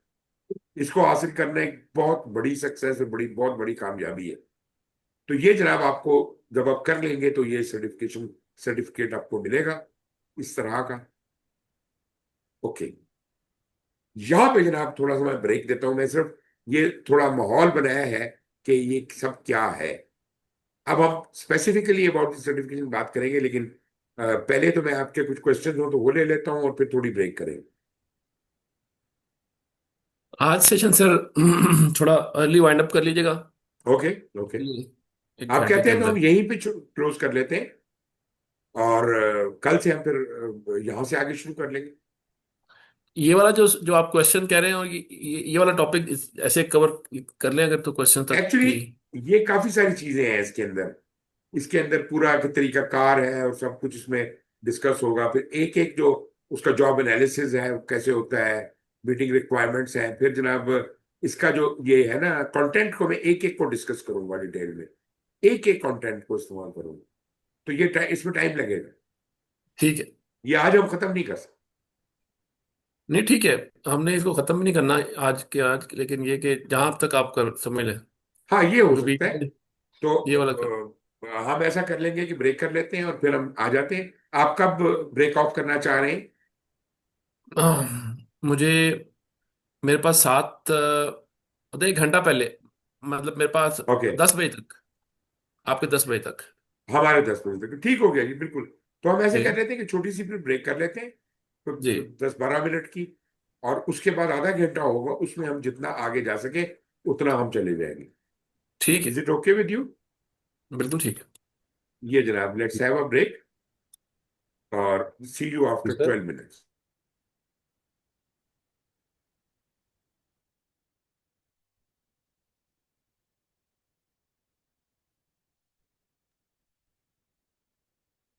जी रोहित साहब। जी सर, कैसे हैं आप? खैरियत से हैं? अल्हम्दुलिल्लाह, बड़ा दिल कर रहा था आपको कॉल करने का, फिर वो आपका स्केड्यूल मुझे नहीं पता, वर्क स्केड्यूल क्या नहीं, है, बिजनेस मैं क्या है। अभी भी आधी क्लास में थोड़ा थोड़ा सो रहा था, थोड़ा सा अच्छा। जाग रहा था। आज अभी एक जगह पे एक्टिविटी में, आपको बहुत बहुत मुबारक हो। आप ईद की भी और बाकी सब चीज़ों की भी इंशाल्लाह ताला खैर, होती है सर, डिटेल में बात। बिस बिस जरूर इंशाल्लाह। ठीक थैंक है। You, okay. थैंक अस्सलाम वालेकुम सर। का- या-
अच्छा जी, आगे चलते हैं। अब हम जरा पहले तो सिर्फ किताबों और स्टैंडर्ड्स की बातें कर रहे थे, अब हम बाकायदा तौर पे इस सर्टिफिकेशन की बात करते हैं।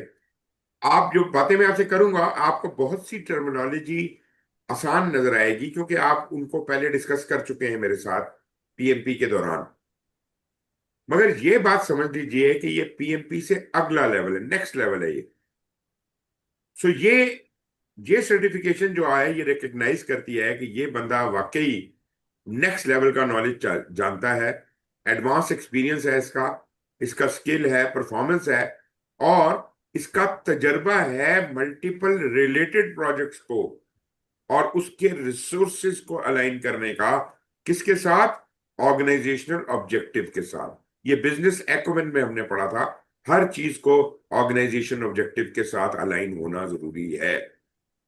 तो ये बात आप समझ रहे हैं कि अब आप प्रोजेक्ट लेवल की बातें नहीं कर रहे, अब हम उससे बड़े लेवल की बात कर रहे हैं कि एक बहुत बड़ा बेनिफिट, एक बहुत बड़ा कोई प्रोग्राम है जो मे बी कई डिकेड्स तक चलता रहेगा या शायद 10 साल तक चलता रहे। उस प्रोग्राम के अंदर जितने भी इनिशिएटिव्स हैं, प्रोजेक्ट्स हैं, छोटे बड़े, उन सबको ऑर्केस्ट्रेट करना, उनको रिसोर्सेज को मैनेज करना और उसको ऑर्गेनाइजेशन ऑब्जेक्टिव के मुताबिक अलाइन करके रखना और उससे वो बेनिफिट रियलाइज करना जो कि आपका मिशन है। पीजीएमपी सर्टिफिकेशन जो होल्डर्स हैं, वो उनसे क्या एक्सपेक्ट किया जाता है कि वो इस काबिल हों कि वो एक प्रोग्राम को कामयाबी के साथ पाया तकमील तक पहुंचाने का तजर्बा रखते हों, इल्म भी और तजर्बा भी। उनको पता हो कि मल्टीपल प्रोजेक्ट्स को इकट्ठे कैसे चलाया जाता है। मगर देखिए, बात यह है कि जब मैं कहता हूं मल्टीपल प्रोजेक्ट, ऐसे बहुत से लोग मेरे पास आते हैं, वो कहते हैं जी हम तो प्रोजेक्ट, बहुत सारे प्रोजेक्ट इकट्ठे चलाते हैं। असल में ना वो 3 के ना 13 के, ना वो प्रोजेक्ट मैनेजर है, ना वो प्रोग्राम मैनेजर है, वो कोई दरमियान की मखलूक है। तो मतलब ये है कि प्रोजेक्ट मैनेजर को उसका काम करने दें, आप उसके बॉस बन के सोचें, आप उसके मैनेजर बन के सोचें कि मैंने उसको कहाँ कहाँ और कितना ऑर्केस्ट्रेट करना है। So this is a way to group multiple related project to achieve benefits. असल मकसद तो बेनिफिट रियलाइज करना है ना सिर्फ ये कि प्रोग्राम के बड़े बड़े बेनिफिट, बल्कि हर प्रोजेक्ट के जो बेनिफिट्स हैं उनको भी रियलाइज करने की जिम्मेदारी प्रोग्राम मैनेजर ही के सर पे है। और वो सब बेनिफिट जब रियलाइज हो जाएंगे तो उनके यूनिफाई कर देना और उनसे एक बड़ा बेनिफिट जन्म देना, ये है प्रोग्राम का बेनिफिट। जब वो बड़ा बेनिफिट रियलाइज करके दे देता है तो उस वक्त जो ऑर्गेनाइजेशन का कोई बहुत बड़ा स्ट्रेटेजिक ऑब्जेक्टिव पाया तकमील तक पहुंच जाता है। तो उन तमाम बेनिफिट्स की रियलाइजेशन की जिम्मेदारी प्रोग्राम मैनेजर के सर पे है। अच्छा, अगर यही बेनिफिट तो हर प्रोजेक्ट के भी होते हैं, अगर ये प्रोजेक्ट प्रोग्राम मैनेजर के अंडर ना होते, ये रिलेटेड प्रोजेक्ट्स अलग अलग प्रोजेक्ट मैनेजर अपने अपने हिसाब से कर रहे होते, तो शायद बेनिफिट तो तब भी डिलीवर होता, हर प्रोजेक्ट का अपना अपना बेनिफिट होता, लेकिन जिम्मेदारियां किसी एक का हाथ में ना होती, पता नहीं कौन कब कितनी देर बाद वो बेनिफिट दे पाता। और दूसरी बात ये कि जब वो बेनिफिट इकट्ठे ही नहीं है तो उनके यूनिफाई होने के तो चांसेस ही खत्म हो गए। तो प्रोग्राम मैनेजर ही उनको यूनिफाई करके बड़े स्ट्रेटेजिक ऑब्जेक्टिव की अचीवमेंट को इंश्योर कर सकता है। अलग अलग प्रोजेक्ट चले तो वो फिर बिल्कुल वाइल्ड कार्ड्स की तरह है, पता नहीं उन कौन सा किसके बेनिफिट कामयाबी तक पहुंचते हैं, किसके नहीं पहुंचते। तो उसका हिसाब किताब फिर किसी स्ट्रेटेजिक लेवल पे किसी को रखना पड़ेगा, उसको देखना स्ट्रेटेजिक लेवल पे किसी को पड़ेगा, अदरवाइज वो कामयाब नहीं होगा। तो मतलब कहने का ये है कि there is a element of synergy in program management. The projects done under a program are more synergetic in nature. और वो एक और एक 11 वाला तरीकाकार है कि अगर वो प्रोजेक्ट अलग अलग होते, 10 प्रोजेक्ट हैं, अगर वो अलग अलग होते तो 10 आउटपुट निकालते, 10 बेनिफिट निकालते। मगर अब जो वो यहां पे निकाल रहे हैं वो शायद 25 बेनिफिट या 30 बेनिफिट से भी ज्यादा हैवी है। जब इन सारे रिलेटेड प्रोजेक्ट को एक प्रोग्राम के अंडर बांध दिया गया तो it it creates a synergy and enormous results can be obtained out of it. ये है जी प्रोग्राम मैनेजर मैनेजमेंट प्रोफेशनल की खसूसियत कि वो सिनर्जी क्रिएट करने की एहलियत रखता है।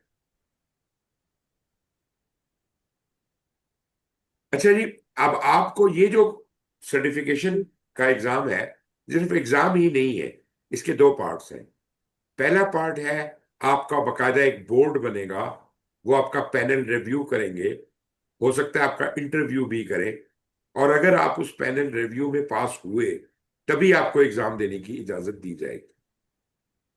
अब मुझे नहीं पता कि इन्होंने ये तरीका कार थोड़ा चेंज कर दिया है, शायद अब पहले एग्जाम ले लेते हैं और पैनल रिव्यू बाद में करते हैं। I am not really sure about it, but तरीका तकरीबन यही है।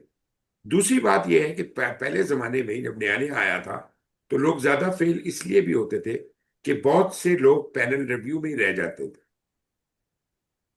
उनको वैसे ही रिजेक्ट कर दिया जाता था कि नहीं भाई आप तो प्रोग्राम मैनेजमेंट की हैसियत में काबिल ही नहीं है इसके, एग्जाम देना तो बात की बात। और एग्जाम भी इतना टफ होता था कि उसमें से भी कोई कोई पास होकर निकलता था। लेकिन अब मैंने ये सुना है कि इन्होंने पैनल रिव्यू को काफी हल्का कर दिया है और अब एग्जाम भी रूटीन में आ गया है, तो अब उतना ज्यादा इम्पॉसिबल नहीं है, लेकिन मुश्किल तो अभी भी है, ये ज़हन में आपने जरूर रखना है। तो तैयार रहिएगा, इन दो स्टेप्स के पैनल रिव्यू भी होगा और मल्टीपल चॉइस एग्जाम भी होगा। तरीका तकरीबन वही है जो हमने पीएमआई की पीएमपी की सर्टिफिकेशन के हवाले से बात की थी कि जनाब वो पहले रिसर्च करते हैं, मार्केट रिसर्च करते हैं पीएमआई वाले, और आफ्टर एवरी 3 to 5 years, और उसकी बुनियाद के ऊपर वो मार्केट की नीड्स कैप्चर कर लेते हैं। फॉर एग्जांपल कि आपको कैसा प्रोग्राम मैनेजमेंट प्रोफेशनल चाहिए, उसमें क्या क्या करेक्टरिस्टिक्स हों, तो ये सारी चीजें कैप्चर कर लेते हैं और फिर उन करेक्टरिस्टिक्स के हिसाब से उनको मद्देनजर रखते हुए वो उसकी एग्जामिनेशन स्पेसिफिकेशंस बनाते हैं। ये वो स्टैंडर्ड को देख के नहीं बनाते। इसीलिए मैंने कहा था कि आपका जो एग्जाम सिलेबस है, जो एग्जाम कंटेंट आउटलाइन है, वो इस स्पेसिफिकेशन के अंदर से बनती है, उसका स्टैंडर्ड से कोई ताल्लुक नहीं। मार्केट कैसे क्या मांग रही है उसके हिसाब से आपका कंटेंट बनता है। लेकिन बेशक वो इल्म है, वो स्टैंडर्ड है, उस वो ऑल एनकम्पसिंग है, मगर ऐसा मुमकिन है कि कुछ चीजें उसमें भी कवर ना हो जो आपको एग्जाम में या कंटेंट में पूछ ली जाए।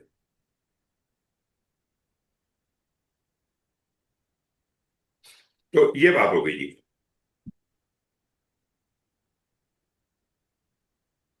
तो एग्जामिनेशन स्पेसिफिकेशन जब बन जाती है तो उसकी मतलब वो एग्जाम कंटेंट आउटलाइन बन जाती है, जो आपको डॉक्यूमेंट मैंने बताया भी है, आप डाउनलोड भी कर सकते हैं।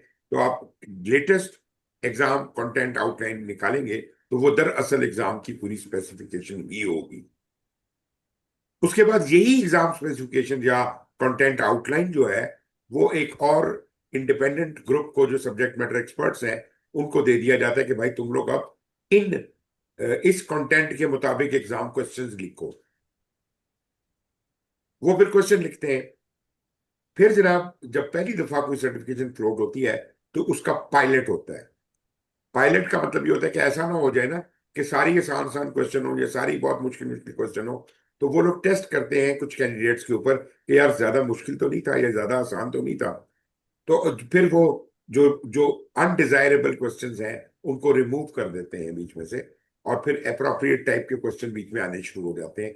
तो पायलट में मैंने बहुत से एग्जाम पायलट में भी पास किए, क्योंकि मैं पाइनियर होता था। वो शुरू में जो शुरू पहला बैच होता है वो पाइनियर्स का होता है। एनीवेज, तो पायलट जब हो जाता है और पीएमआई को कॉन्फिडेंट हो जाता है कि हमारी ये सर्टिफिकेशन चलेगी, तो वो उसको फॉर्मली अनाउंस करते हैं, रिलीज कर देते हैं, और फिर वही काम करते हैं कि हर 2-3 साल बाद मार्केट रिसर्च करते रहते हैं, उसका रिव्यू करते रहते हैं, उसको अपडेट करते रहते हैं, वो सारी कार्रवाइयां उसकी चलती रहती हैं।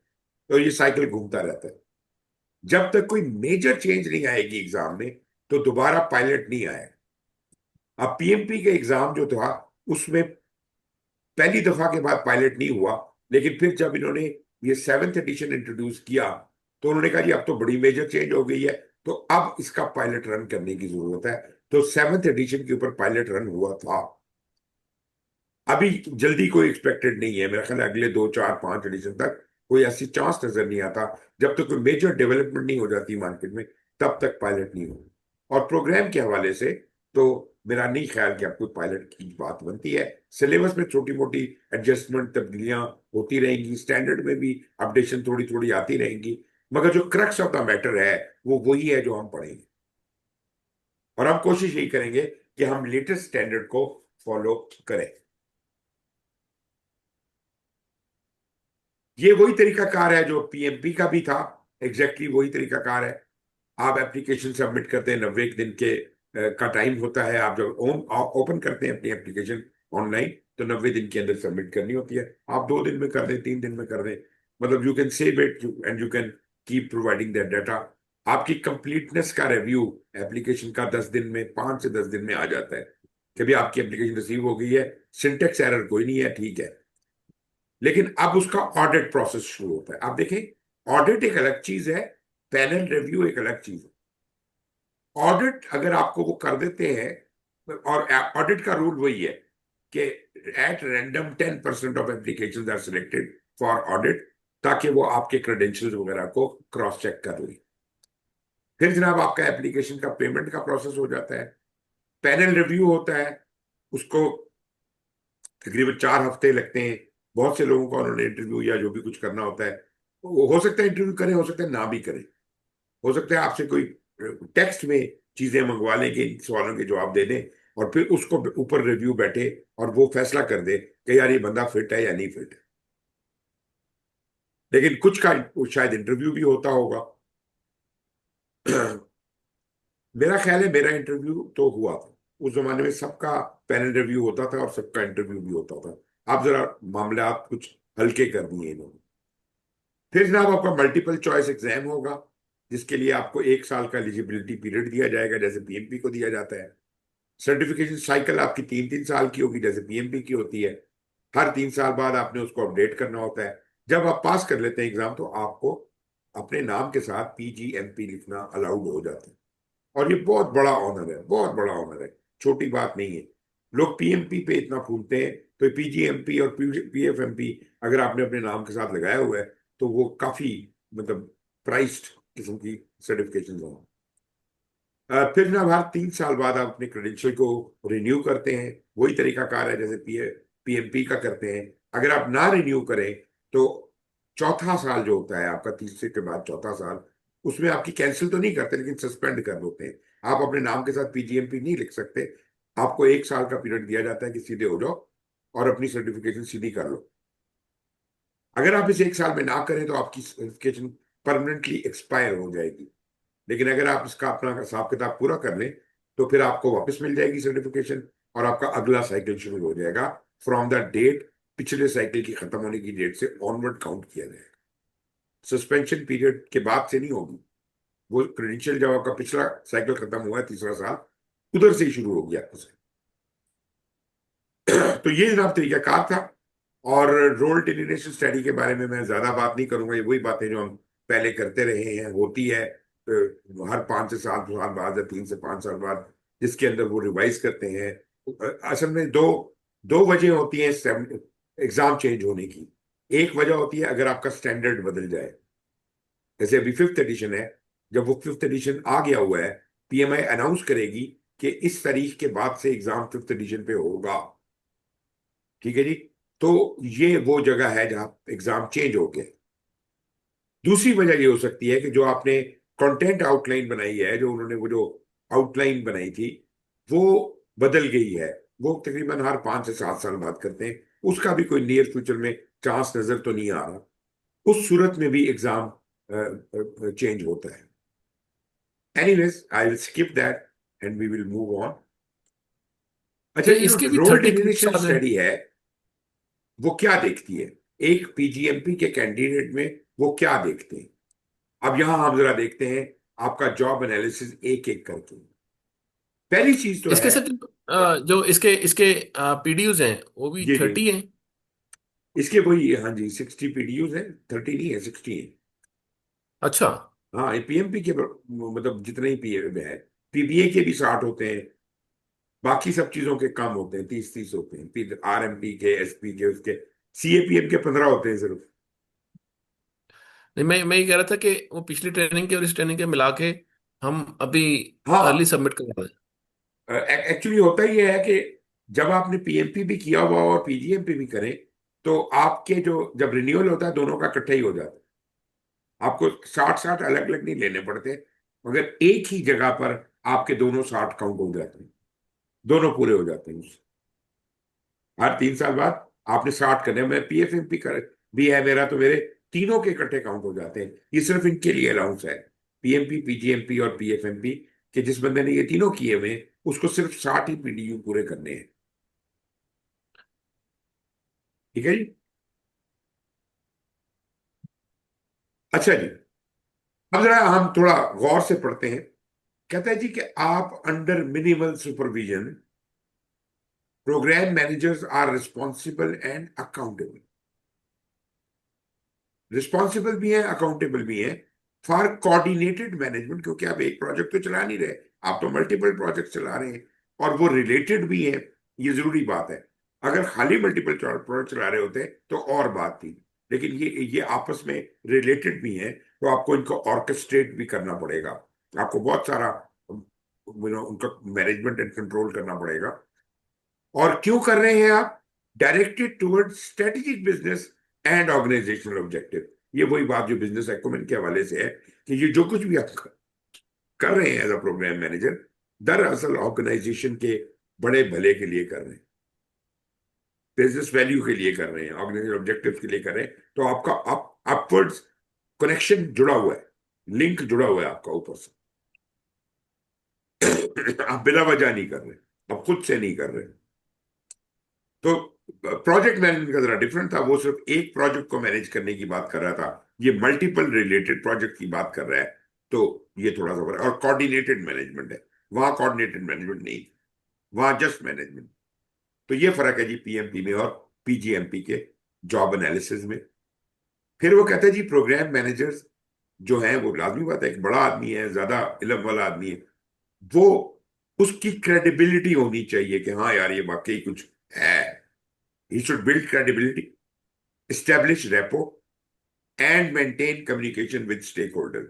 जिन लोगों के साथ उसने काम किया हुआ है, उनके साथ उसकी क्रेडिबिलिटी हो। लाजिम बात है, आप मोअज़्ज़िज़ होंगे, आप मुदब्बिर होंगे, तभी लोग आपकी इज्जत करेंगे, क्रेडिबिलिटी होगी, रेपो होगी, और आप उनके साथ ताल्लुकात कायम रख सकेंगे अपने पुराने स्टेक होल्डर्स के साथ एट मल्टीपल लेवल। क्योंकि अब आपका लेवल भी हाई हो गया है, अब आप प्रोजेक्ट मैनेजर के लेवल पे नहीं है, अब आप शायद उससे बड़े लेवल के ऊपर, आप डायरेक्टर्स लेवल के ऊपर लोगों के साथ, या वाइस प्रेसिडेंट्स के लेवल पे, या सीईओज के लेवल पे गुफ्तगू करते हैं, तो आपका लेवल बढ़ गया। इसलिए मैंने कहा ये प्रमोशन लेवल है।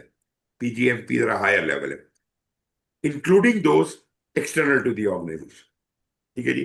तो एक तो ये आपके एहतराम की बात हो गई कि आप बड़े मुदब्बिर और मुअज़्ज़िज़ हो गए हैं, आप प्रोजेक्ट मैनेजर के हवाले से तो आपके ही हाथ आगे निकल गए।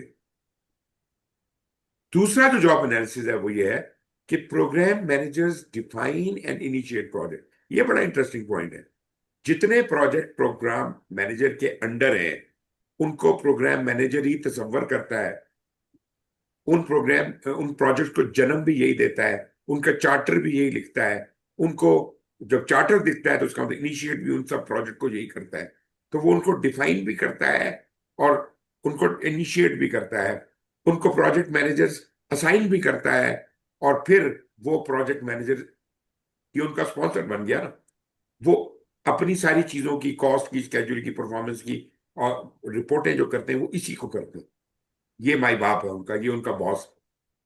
ठीक है जी। सर तो हमने हमने पढ़ा था बिजनेस एनालिस्ट, जब ये आइडिया हम कंसीव कर रहे होते हैं जी बिजनेस जी जी। प्रोजेक्ट का, तो वो कैसे लिंक होता है प्रोग्राम मैनेजर के साथ? सर यहाँ कहानी बदल गई है, अब हम जरा बड़े लेवल पे आ गए हैं। अब आप यूं कहिए कि बिजनेस एनालिस्ट ने जो बिजनेस केस बनाया है, अब हमारी हमारी बारी, वो है जी। एक प्रोग्राम को जन्म देने का। उसने उसका बिजनेस केस बनाया है। ठीक है। और उसकी नतीजे में ये प्रोग्राम मुझे मुख्तस हो गया है, मैं प्रोग्राम मैनेजर बन गया हूं। अब मैं अपने नीचे जो प्रोजेक्ट है उनको मैनेज जन्म देना है, उसके लिए बिजनेस एनालिस्ट कोई नहीं आने वाला। ठीक है। I am the boss, I am the sponsor. तो मेरी वो मुझे ही जवाबदेह हैं वो लोग। तो वो जनाब, ये सब कुछ मुझे रिपोर्ट हो रहा है while working to ensure the ultimate success and acceptance of the programme.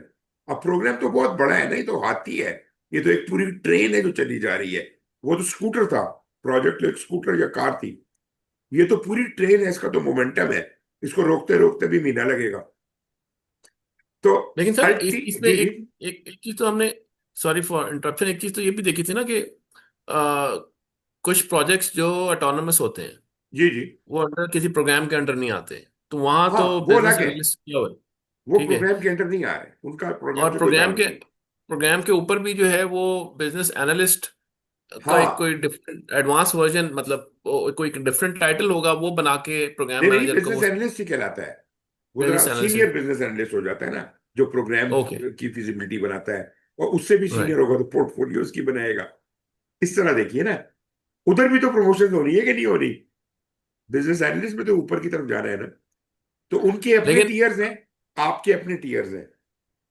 मतलब वो बिजनेस जो बिजनेस एनालिस्ट आउटकम बना के देगा या बेनिफिट रियलाइजेशन का कॉन्सेप्ट देगा, तो प्रोग्राम हाँ, मैनेजर और प्रोजेक्ट मैनेजर तो उसी को ही ड्राइव करते हुए लेके चलेंगे ना, नहीं नहीं मतलब वही नहीं आपका। नहीं नहीं नहीं। देखिए, हम बिजनेस एनालिस्ट के मरहूने मेहनत नहीं है। बिजनेस एनालिस्ट जवाबदेह है मैनेजमेंट को कि भाई ये काम जो बिजनेस नीड थी, ये हमने हम्म। साबित कर दिया है कि ये तो हो सकता है। ठीक है ना, उन्होंने हम्म। फिजिबिलिटी बना दी ना। अब बिजनेस एनालिस्ट ने जवाब दे दिया हुआ है उनको, और अब वो मैनेजमेंट आपको हुक्म दे रही है कि भाईजान आप आइए, आप ये प्रोग्राम कीजिए। अब आपका मामला अपनी मैनेजमेंट के साथ है। जो हम्म। बिजनेस एनालिस्ट है वो तो आपके पीयर लेवल पे है ना, उससे तो आप मशवरे के लिए कंसल्ट करते रहेंगे बाद में भी। हम्म। वो आपका बॉस नहीं बन जाता। उसने जन्म नहीं दिया प्रोजेक्ट को, उसने रीजन दी है प्रोजेक्ट की, फिजिबिलिटी दी है सिर्फ। उसने मैं बड़ा सतही सा बात, काम किया है, आप उससे बहुत डिटेल में काम करने वाले हैं।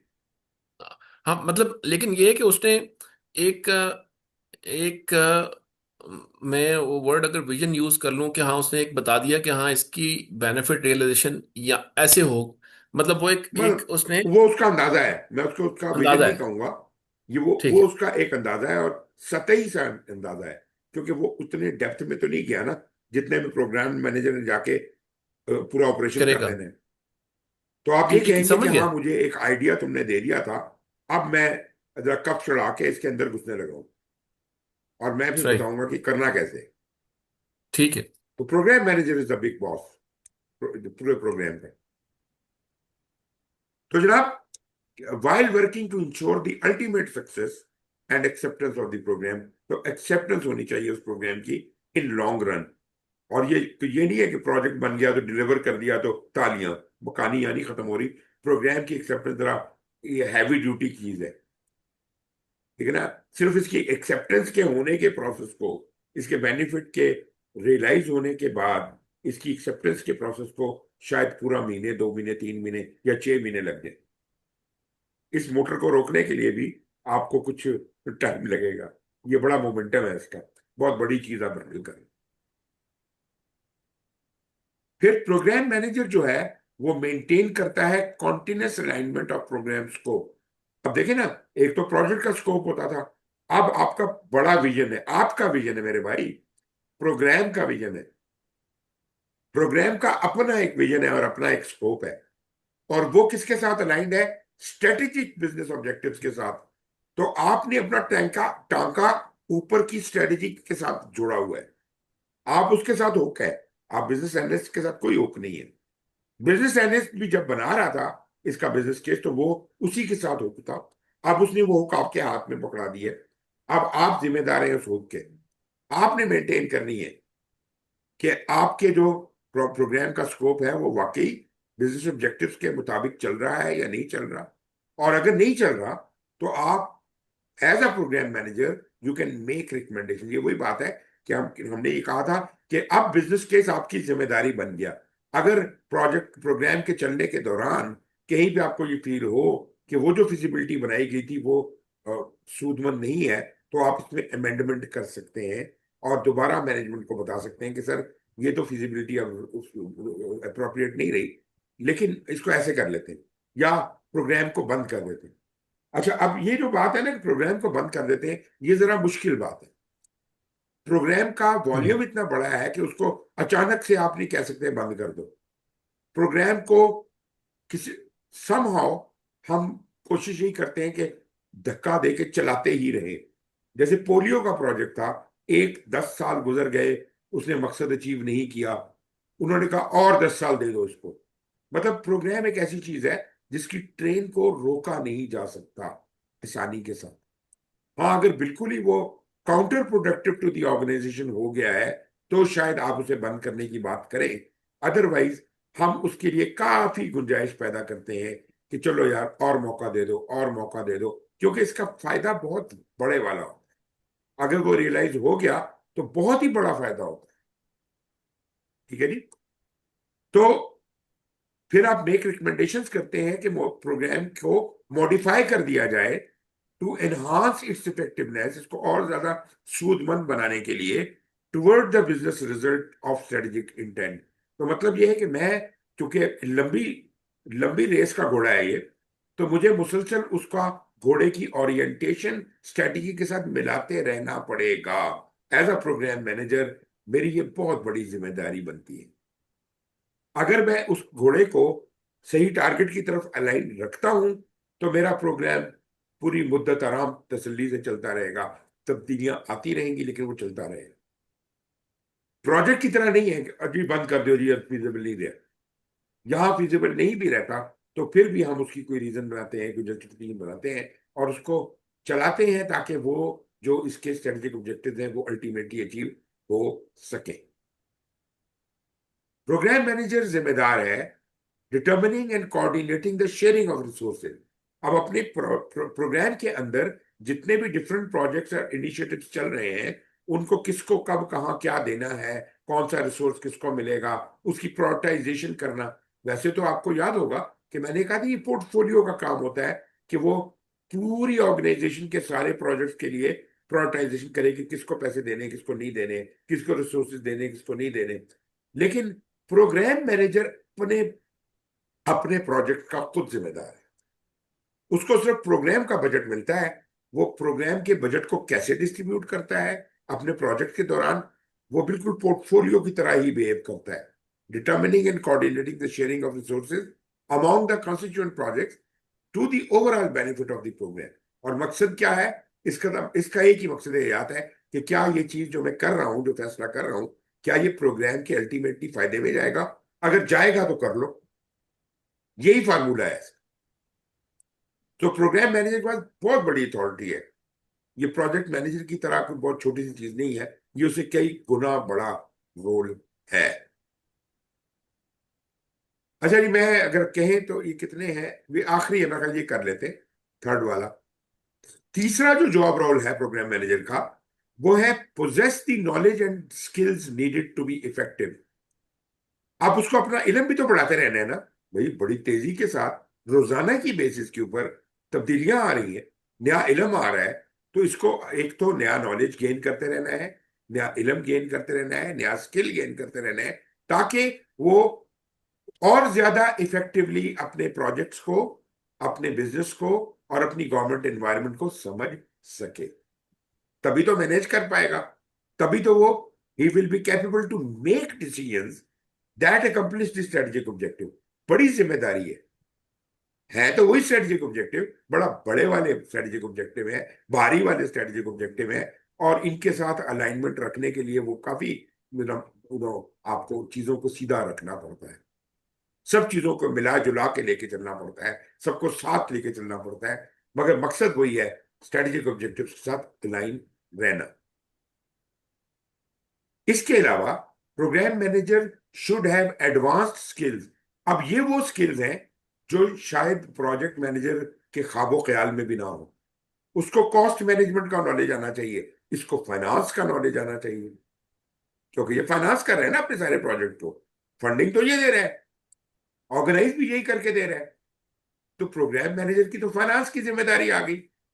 फिर क्रॉस कल्चरल अवेयरनेस, बिकॉज ये बहुत बड़े प्लेटफॉर्म पे काम कर रहा है। हो सकता है कि मल्टी कल्चरल लोग हों, अंग्रेज भी हों, जापानी भी हों, ये भी हो, वो भी हो, तो आपका program spread over the globe हो। प्रोजेक्ट की और बात है, यहाँ पर प्रोग्राम को इस तरीके के साथ ऐसी इन्वायरमेंट में मैनेज करना काफी अपहिल टास्क है। और फिर उसी लेवल की, प्रोग्राम लेवल की लीडरशिप प्रोवाइड करना। तो आपको नॉर्मल लीडरशिप नहीं चाहिए, लीडरशिप प्लस चाहिए। असूल बेशक वही रहे होंगे लीडरशिप के, लेकिन समझ लीजिए कि आपका लेवल हाई हो गया। अब आप बड़े बड़े लीडर बन गए, तो बड़े लीडर की कुछ जिम्मेदारियां तो और भी होंगी ना।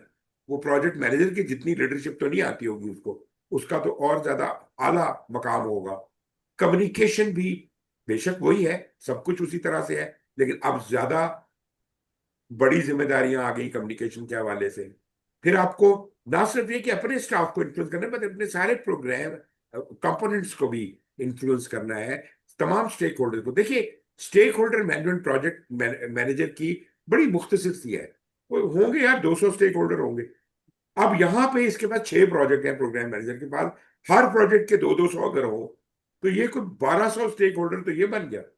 फिर प्रोग्राम के अपने भी स्टेक होल्डर होंगे, कोई 1500 स्टेक होल्डर बन गया। तो इसका तो दिमाग इन्फ्लुएंस करने में ही पागल हो जाएगा। बड़ी जिम्मेदारी। फिर निगोशिएशन, फिर इन सब लोगों से निगोशिएशन करनी। ठेके जा रहे हैं, ये हो रहा है, वो हो रहा है, कंफ्लिक्ट्स आ रहे हैं। अच्छा, मतलब ये नहीं कि हर एक चीज में ये उंगली नहीं करता। बुनियादी तौर पे ये सिर्फ चुप करके बैठा रहता है। Let's the project manager do their job. If something gets out of the hand, तो वो फिर इसको एस्केलेट करते हैं, तब ये उनका मैटर रिजॉल्व करता है। ये माइक्रो मैनेजमेंट बिल्कुल भी नहीं करेगा, बिल्कुल भी नहीं करेगा। एक अच्छा लीडर या सीनियर लीडर जो होता है, वो कभी माइक्रो मैनेजर नहीं होता, वो मैक्रो मैनेजर होता है। वो चीजों को इस अपने अपने सबॉर्डिनेट्स को इस तरह से ऑर्केस्ट्रेट करता है कि वो इस काबिल हों कि अपने फैसले खुद ले सके। लेकिन जो फैसला उनकी कुव्वत से बाहर है, वो इसको देंगे, तो ये फिर उनको मसला हल कर देगा। ये जनाब हो गया आपके जो जॉब रोल्स मैंने आपको बता दिए। 3 बड़े जॉब रोल्स मैंने आपके साथ डिस्कस किए हैं। अभी हम इसको आगे लेके चलेंगे। कल हम जब स्टार्ट करते हैं, हम एलिजिबिलिटी रिक्वायरमेंट से स्टार्ट करेंगे। और इंशाल्लाह फिर मेरा ख्याल है कल का दिन भी हम यही इसी तरह की बातें करते रहेंगे जैसे आज की है। फॉर्मल स्टैंडर्ड फिर शायद अगले दिन स्टार्ट कर। जी जनाब, और मैं प्रोसीड ऐसा हो। मैं करेंगे। जी जी। एक दो चीज सर पूछी थी मुझे जो मुझे अपने पीएमपी के रिन्यूअल के लिए, मेरा रिन्यूअल हुआ था 2024 में। हम्म। तो 25, उसके 26, रिन्यूअल 27। के, हाँ जी, तो वो तो मैं आपका उसको वैलिड अगर, है। आपने अपना मेरा पीएमपी वैलिड, रिन्यू कराना है 27 में। मैं उसको अगर अभी सबमिट कर दूं? कर दे, कर दे। याद रखिएगा, जब आप पीजीएमपी कर लेना, तो अपने रिन्यूअल के वक्त पीएमआई को बताएं कि इनको क्लब कर दें। वो खुद से नहीं करते। आप उन्हें कहें कि मेरा पीएमपी और पीजीएमपी का रिन्यूअल क्लब कर दें आपस में। तो हम्म, फिर वो एक ही साथ में काम हो जाएगा। ठीक है, मतलब वो तो फिर होगा ना सर, इंशाल्लाह इंशाल्लाह इंशाल्लाह इंशाल्लाह। जी जी जब हम इस एग्जाम को कर लेंगे। जी हाँ। तो आज आपने इतनी जहतें बता दी इस एग्जाम के लिए। हम्म। शायद विजुअली इतनी बता सके, लेकिन कान हमारे खड़े हो गए हैं। मेरे तो खड़े हो गए हैं, आस पास से। मेरे तो बैठ गए सर। नहीं मतलब, वो खड़े होने से मुराद ये है कि हैं, ये वाला हिसाब हो गया है। जी जी जी जी। तो लेवल ठीक अप है, है, मतलब ये कोई मामूली बात नहीं है, लेवल अप है। ये ये पीएमपी के बराबर की चीज नहीं है। ये उससे कई दर्जे ऊपर की चीज है, बहुत आला मकाम है ये। इसके उसका कल डिस्कस करेंगे। फिर हाँ। मैं इंशाल्लाह लेकर के चलेंगे। बहुत शुक्रिया मोस्ट सर, वेलकम जी, आपको मोस्ट और वेलकम। सब टेक साहब का केयर। भी इंशाल्लाह। Thank you thank you sir. Sir, thank you sir. अस्सलाम सर टेक एक वालेकुम। छोटी केयर। सी रिक्वेस्ट ये है कि अगर 8 की बजाय अगर 8:30 शुरू करें तो इजीली ज्वाइन कर सकता हूँ, कर इफ इट लेते इज हैं सर, आप बताएं रॉय। पॉसिबल। रॉय साहब को 8:30 कन्वीनियंट ठीक सर है। हो। मसला मसला ये है कि मैं मुझे मुझे प्रॉब्लम नहीं है, फिर क्लास 2.5 घंटे की कर लें। क्योंकि मेरे पास होता ही है कि 9 से आगे जो है ना, हम्म। बच्चों की पढ़ाई और फिर उनके अपने हाँ। मामला हमारे पास 1 डेढ़ घंटा होता है। मेरे पास चलें इस ठीक तरह है। से। We will stick to 8, no problem. हाँ, ये हम 8 का कोशिश करते हैं, लेकिन लाजमी बात है कि आधे घंटे का फ्लक्चुएशन कभी कभार, कभी मजबूरी होती है कि आने जाने का प्रॉब्लम होता है, तो जी ठीक है 8 बजे का टाइम रखते हैं, लेकिन जी थोड़ा बहुत हम एक्सेप्ट कर लेंगे, डिले होता है ठीक तो। है। इंशाल्लाह। Okay. Thank you very much sir. चलिए सर, अस्सलाम थैंक यू वालेकुम। Very much and take care, see you tomorrow same time. खुदा हाफिज। हाफिज, खुदा हाफिज।